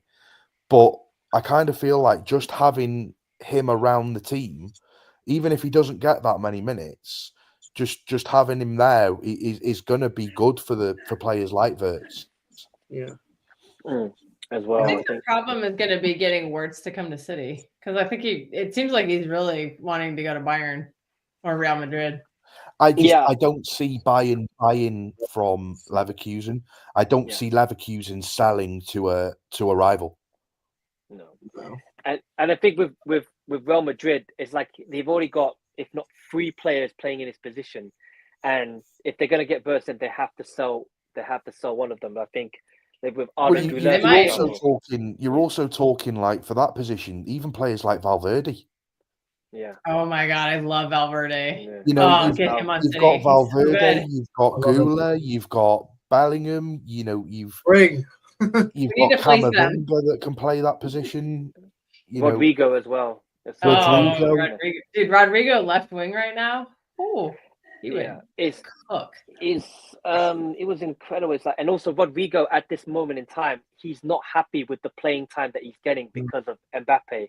And Mbappe, since he's been there, I mean, let's just be real here. Like, he's probably caused a bit of tension in the dressing room with his position president. He's not really hit the ground running. Did you see Bellingham ignore him the other day? Yeah. Do you see it in the tunnel? Like, he was Mbappe was trying to talk to Bellingham, and he just looked at him and then looked away.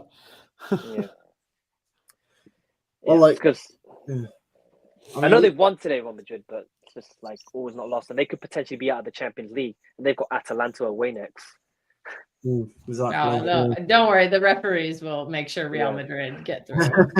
We all know this. 100%. So Well, look, so in 2026, so that's obviously not next summer, next summer after that. So when Stone's contract ends, Edison's, Valdo Silva's, well, Walker's gone summer anyway, McAtee and Ortega. Now, going forward in terms of the goalkeeper, now, as far as I'm aware of Edison, he hasn't signed a new contract. What do you think at the end of the season we'll know, right? It's time to let him go. I'm going to be honest, and it's going to be really controversial. I'd make Ortega number 1. I think Ederson got his head turned by that Saudi money, and Yeah. what City are offering is probably not very much. Don't get me wrong. Like, I absolutely love Edison. For City, he is the perfect goalkeeper. But let's be real, right? Ortega ain't bad with his feet. It's not like he's terrible with his feet. He's also better shot stopping. If we'd have had Edison in goal, that first half would have been 2 or 3-0. Let's be real. Yeah, Ortega. It was a good call to play him today. It was. I was shocked, but I was shocked.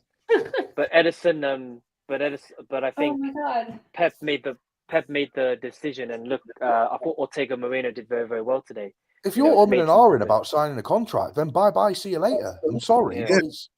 Yeah. There are other goalkeepers out there that we can get. We keep being linked to the guy from AC Milan. Magic Mike. I love him. I just want to change it. I just want Costa, from Porto. Yeah, he's great. And there's also Chevalier from Lille. Yeah, Chevalier. That'd be the cheap one, probably. Yeah, I'm rested. If playkeepers you can go for that are younger, I'm probably going to give me better right now. Edison's been a great player for this club. As I thought that. So. I think he's just mentally just done. We need players that want to be here. I don't care who you are or what your name is. I want 11 on that pitch who wants to play week in, week out for this team and for the badge and for the fans. If you're done here, then just say so and I'll move you on. Yeah. I mean, I'm pretty sure that's what Hugo Viana is going to do. He's going to definitely get a straight answer from the squad when he walks into the door in the summer.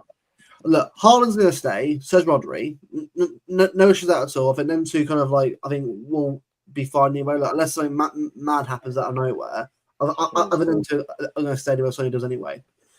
It's the rest of the team that I'm looking at that I need to sort of understand that. I think there's some players there that I think are just done. And look, it's fair enough if you are. Like, everyone has jobs that they're done with and want to move on. It's a career. It's a very short career. I get how it is. But we need players that are going to be here for the long term. We need a squad that's always ready to compete. Not look, winning is part. It obviously comes with us competing. It doesn't mean it always happens all the time. But I want a team that's going to fight. That's going to fight week in, week out. I want to see players that I'm not seeing it this season. I want to see players that are going to chuck themselves behind a ball to put in a block. I want to see players sprinting 40, 50 yards to try and win a ball back. And I've seen a lot of that from Núñez this season, but unfortunately, the rest of his abilities just aren't good enough for the City team. It's just unfortunate. It is what it is. But like today, Núñez, not great, but he made that run and that crucial block sort of where he was the last man. And again, that's what I want to see. I want to see players caring. You look at Haaland last season. Haaland was sprinting back 40, 50 yards to win the ball back. Grealish. He's not this season. 40, he's not. He's barely moving. The players they're not bothered this year. No. I think Colin knows that there's literally nobody else. So he has to play every minute. So he's probably just trying to conserve his energy because he knows he has to play 70 games this season.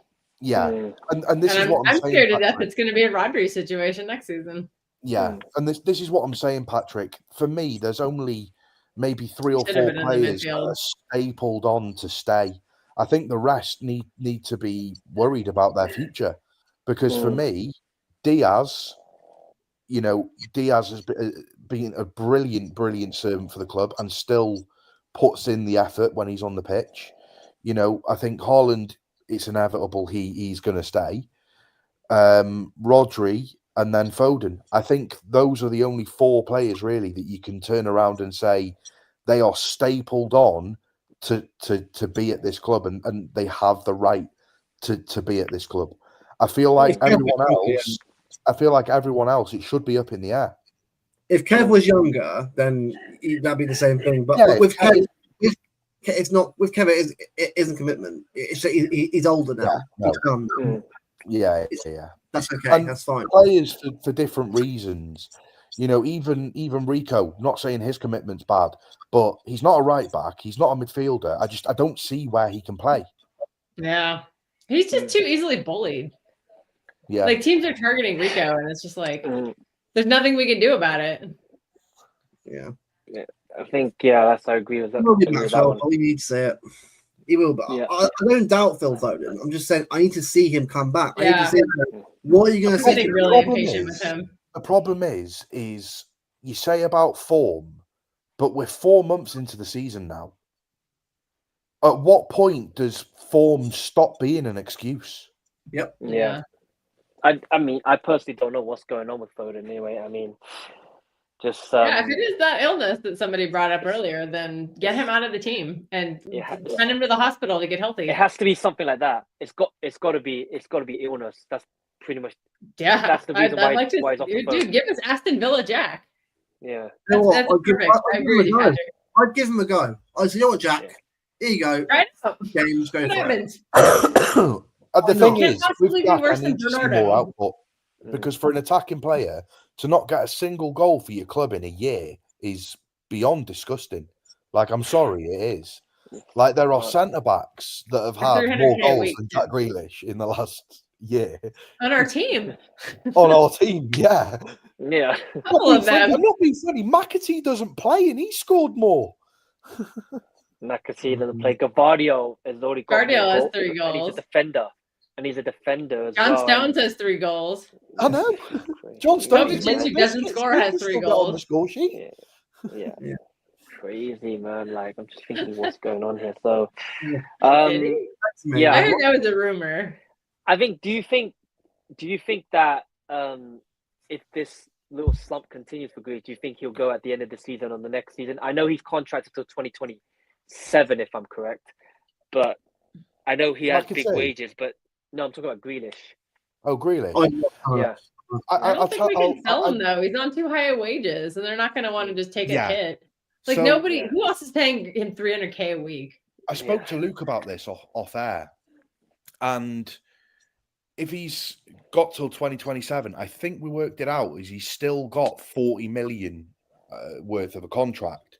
So to break even on him, we'd have to sell him for 40 million, and we'd have to find someone that would be willing to pay his astronomical salary.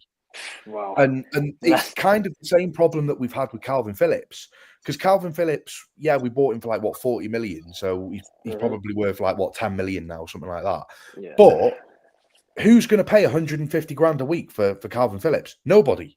Yeah. So the thing is, that contract was a good idea. Relying on somebody that's got 40 million and is willing to spend 300 grand a week on him.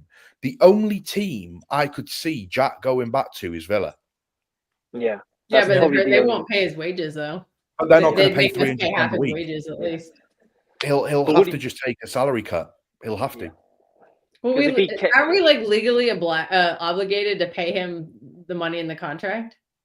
Well, if somebody comes in and says, we'll pay the 40 odd million for you, then the salary it's not up to us then for the salary. It's up to whatever the buying club discusses as a salary fee. You're on your salary as long as you are with that club.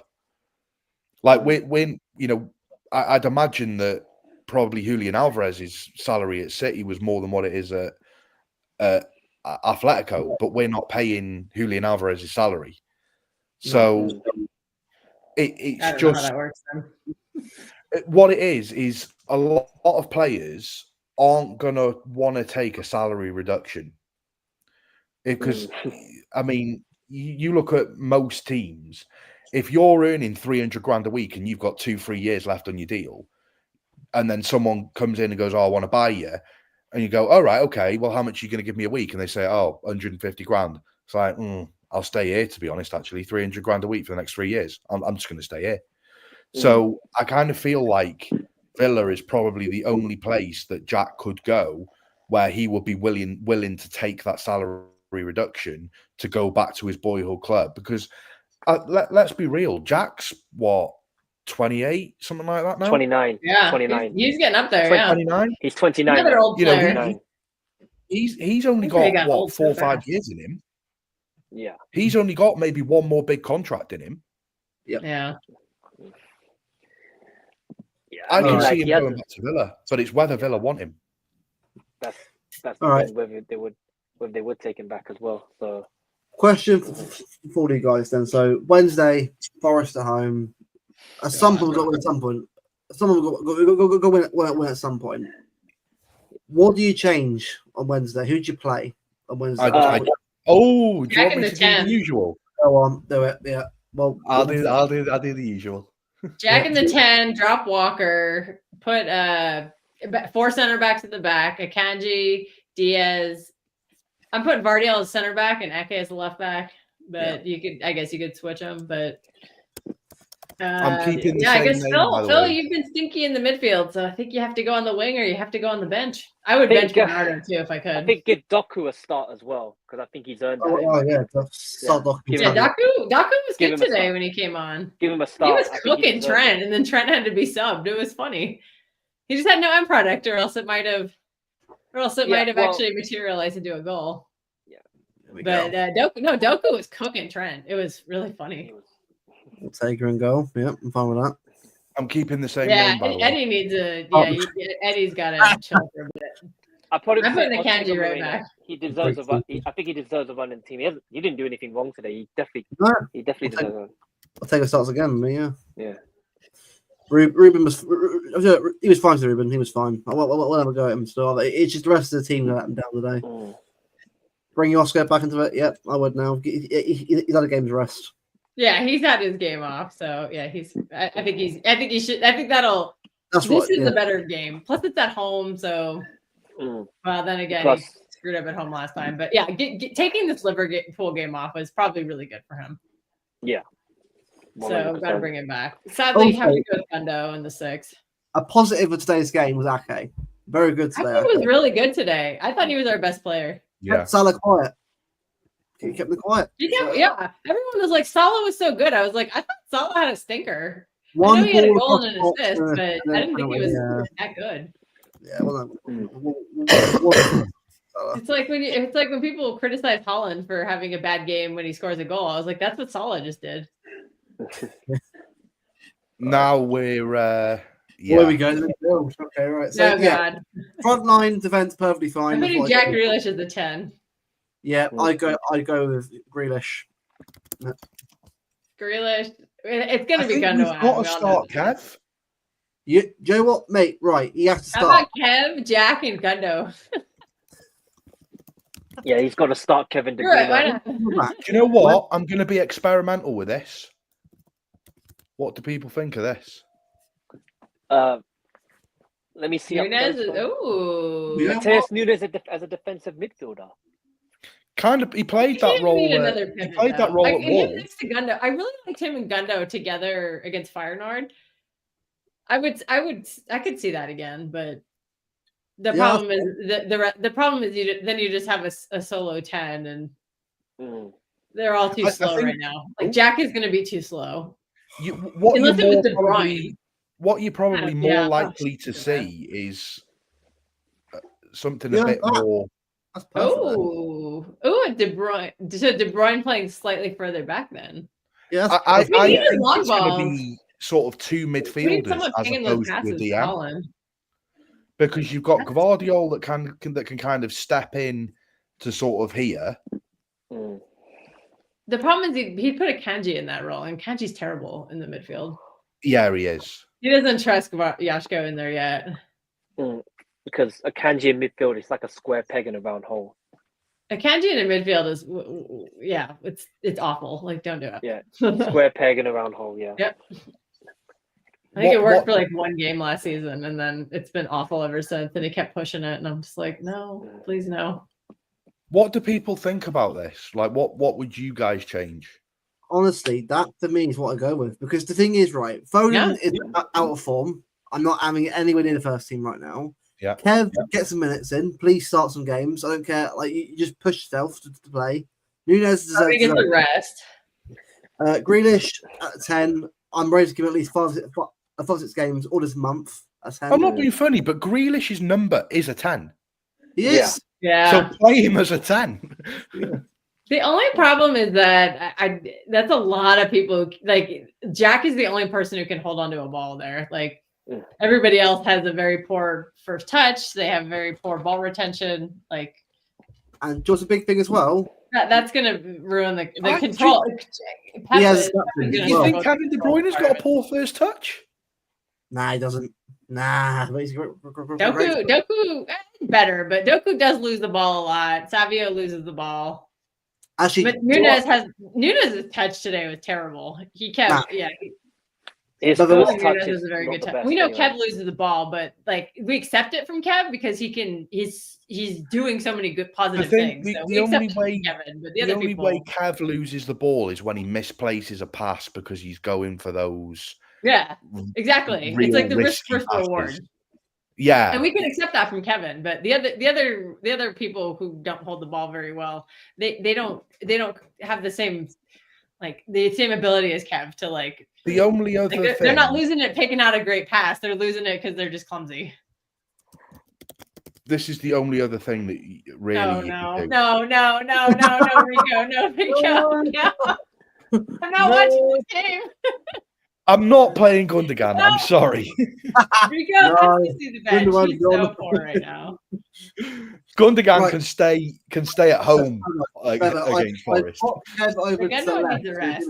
Save him for the Crystal Palace game. I think Kevin Doku are a good link up, so I'll go Kev on the left side of the field, and I'll go for if Nunes on the right with Savio. Oh, good. Yeah, I agree with that. Because I think Kev and Doku have a good link up for Belgium, don't they? So yeah. So why not say, right, you two do whatever it is, the club do exactly and tell Haaland to make runs, and tell the wingers to sort of make sure they get into the box to try and find him. Make Haaland the focal point of this team. Yeah. Make him the reason. And obviously, if you have a chance to score goals yourselves, do it. Have shots, a goal. Just whatever you get a chance to have a shot, a goal, do it. We need goals. Bear in mind, I said to Bev earlier on, guys, we have a worse goal difference now than United. We have +3 goal difference. +3. That, I'm sorry, that's embarrassing. For a team as good as we are, we concede 19 goals at school 22. That's pretty embarrassing. So we've got to get Edison in midfield. This is what we're doing now. Yeah. I wanted to see how long it would take you to notice. Ederson is the DM. Edison midfield. No, Jack should stay in there. Replace Nunes with Ederson. Dude, Ederson would get a red card. We all know this. I want Edison. We got him at home. Edison at home. In the midfield. Oh God, this is how far it's gone. I think we've tried the way that we've tried it for so long. We've tried Gundogan game after game after game. It doesn't work. We've tried Foden game after game after game. It doesn't work. I think we need to freshen it up.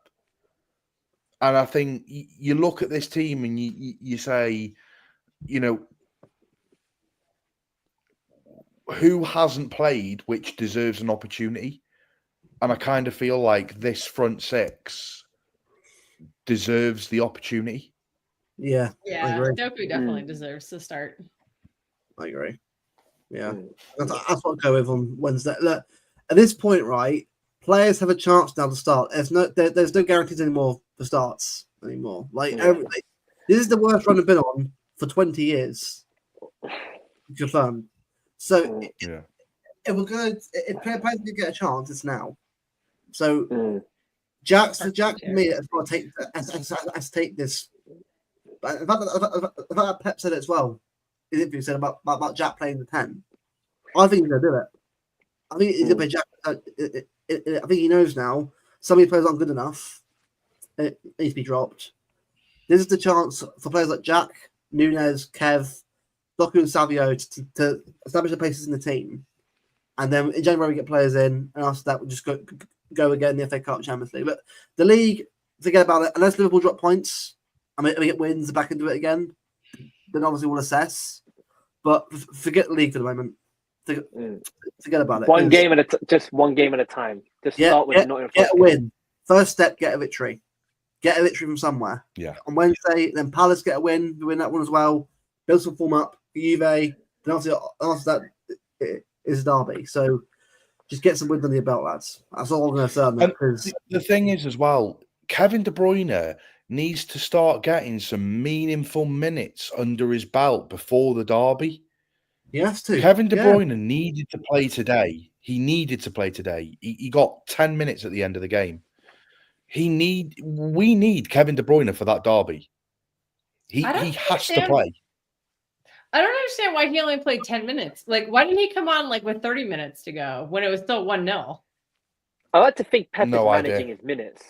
That's just me guessing. But this is too much. Like, you can go from 15 minutes to 20 minutes to 30 minutes. Like, it shouldn't be from 15 minutes to 10 minutes.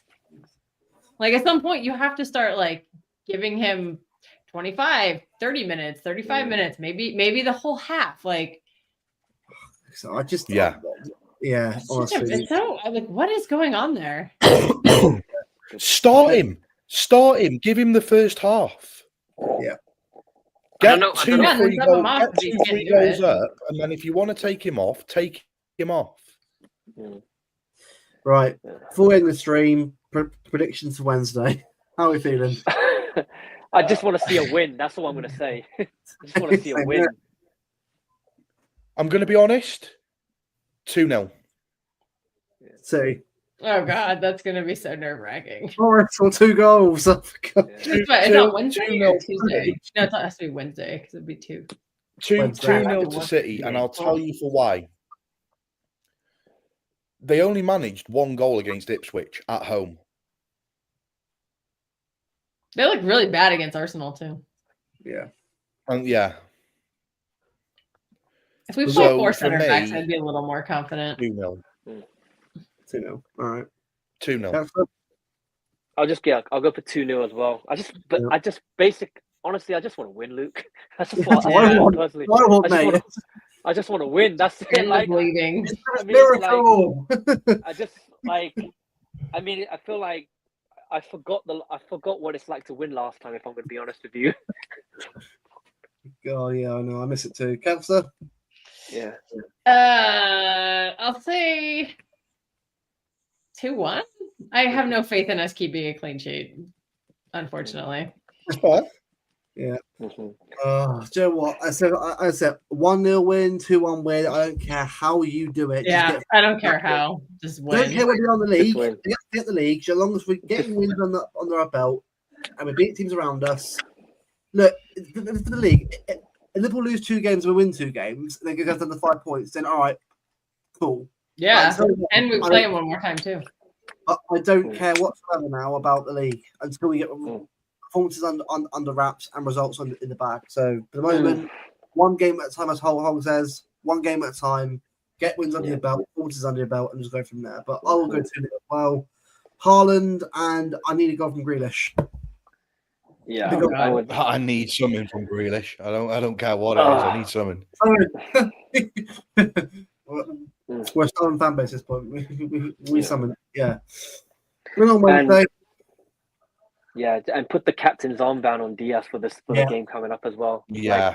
Like it's getting to a point where I think you guys before I came on. It's getting to a point where I'm seeing interviews from Walker, and he just doesn't give me those leadership qualities that I've seen in a captain. And what you think about this? I just see 1 interview from Diaz, and that's it, done. It's leadership straight away. It's not something that you can teach. It's either you have it or you don't have it, and Diaz has it in abundance. since day one anyway. Has So Diaz come like- out and said anything after the game today? yeah, Yes, he did. Yes, Yeah. he is. Yeah, Yes, they're he right, said yeah. it. He interviewed on the City website, and he interviewed on the Hold Norwegian on. TV. I will get up So- what he said right now. Hold on, bear with me. I'll get, so, I was going right. to say, what's he said? I think I actually tagged you in it, Luke, on the interview he said in Yeah. Norwegian TV. Just check out what he said. So it's obviously not the easiest period, but we're made for this. I'm seeing through it, and so I saw a lot of characters today, and that's something that gives me a good feeling for what is ahead. Winning is all about that. We have a lot of winners in our dressing room. In times like this, it's all about mentality and keep on going and pushing and picking one game at a time. Fine enough. We're saying ourselves right now. My captain. Mm. This is part of our legacy. We've I've won been so spamming much. that all season. Still where we are, and this happened. It's more about building the legacy. These tough moments will never stop coming in football. Football is a perfect example of life. Sometimes life it seems easy, but it's actually in the face. That's why we win again and again. We've been able to be versatile, adapt, keep on moving forward, thinking one game at a time. That's what we need to get back to. This is all about our legacy, building that, believing in it. We'll see where we go at the end of the season. Now it's just Forest. First, yeah, that's all he's thinking about. Just Captain Who cares about Crystal Palace? Don't worry about them. Yeah, El Capital. That's in Portuguese for the captain. So El Capital or Capital? No. Capital. El Capital. No, I'm thinking of Spanish. It's like El Capital. And it's just said during the interview, said that he was asked how Man City players deal with losses. You know, you're talking to one of the players or one of the teams in the world that's one of the most recent years. So it's very useful you ever think about that. Be sure to know how to deal with it. These are the ones everyone wants to play. The ones who will always remember the difficult circumstances, the stadium itself. The moment we're going through. This is when you see the warriors that you got next to you. God, mate, give him the armband, man, please. Give him the armband. I consider him the captain even without the armband. And if he had played against Feyenoord, he takes Joshko aside and he tells him, "Don't do that again." And I think we win that game. Do you know what? Right? Nah. If I'm Carl Walker, I'm sorry. If Pep said this is mental. I just wanted to remind them that I have more Premier League titles than their club. Oh. If Pep said that, Pep is taking the piss. Pep is in Fight Club. He's losing his mind. He is going to become Edward Norton. He's going to start beating himself up. We're going to see him throw himself down the stairs. I just want to know who the hot body double is going to be. Bring back Brad Pitt. That works for me. The thing is, it's just crazy. Picked up Diaz as well. He picked up Diaz and Ake and that. I think I think Pep knows after this game who's in it, who isn't in it. He knows who. I think for me, I said before, if Carl Walker, right, if had any shred of decency or anything on the captaincy, I can't do this. I can't lead this team because he can't. Yeah, take the hit, buddy. Diaz, the player should know you're made a mistake. Ruben Diaz, you're captain. And I think it would just elevate him to the next level as well. I think he's ready right now. I mean, if he wasn't ready before, he's definitely ready now. And I think if you notice with the Portugal national team, because Pepe's retired now, he's now the leader of the Portugal defense, and now that's only going to elevate him to the next level. And he's ready for it. He's definitely ready to lead 100%. What I want next season is I want us to come back next year, batter Spurs, finally batter them, like give them a proper hiding, go to Anfield, get a result, get a win, and just next year. We're gonna have a good chance of that because enjoy this Liverpool team while you can. They are headed for a breakdown soon because Trent has fucked off to Real Madrid. You can see it, and there is zero chance FSG are gonna pay Salah. I would love it if he's battered everyone like Bournemouth, Brighton, that, and teams that lost last year. Just went next year, went on a full-on revenge mission. That's what I want to see from this team now. Like, well, look at what happened the last time we lost the league and what happened after. So exactly, yeah. I say to all the rivals, enjoy this while you can, because guess what? Next season, you're not going to be very happy. But for the moment, one game at a time. Let's get wins under our belts. And there's still the FA Cup still to play for, and Champions League to play for as well. Obviously, get through that as well. So let's see how it goes. But until then, we'll just have to sort of hope you get Wednesday. Just get a win. I don't care how you do it. Get a victory. Also, I think top 4 is going to be fine because our last like 8 games of the season are pretty favorable. Yeah. So, So I remember looking at that when the schedule came out because I thought this was going to be the title race. But if it's just a top 4 race, like we could pass somebody. yeah. I think we'll be able to hold off people. The January winner's got to be key as well. So if we can get players over the line, then it should be okay. Yeah. Cool. All right, that's awesome. Well, cheers guys for obviously coming on. You know, it's been obviously a 2-hour stream. Nice chat about stuff. Look, I'm not panicking anymore. I think you guys aren't anymore. We all know where we are now. Oh, I think I'm relaxing now. Now it's just chill out time. Relax and I will chill. be there. I have to wake up at 4:30 for the Villa game. I will be there. Yeah, we'll all be here. Like, I'll be here Wednesday, I'll be here Saturday. I will still be here until no matter what. So bring it on. You know, bring on Wednesday. You know, we've got a bit of games bananas out. And also, look, I don't get rattled about any Rebels anyway. So for me, I just find it funny. Like, look, you just can carry on laughing all you want, but at the end of the day, right, this club's won more than you ever will do. Probably lifetime. We can go rattle Arsenal fans at on Mo stream. Exactly. You should have done this because everybody does when he does this. It's like 115. I'm like this. It's the German way. Bring it on though. But cheers everyone for coming on. We're back Tuesday for the podcast. Until then, have a good evening. Bring on Wednesday. Yeah, guys. Thanks so much. Bye.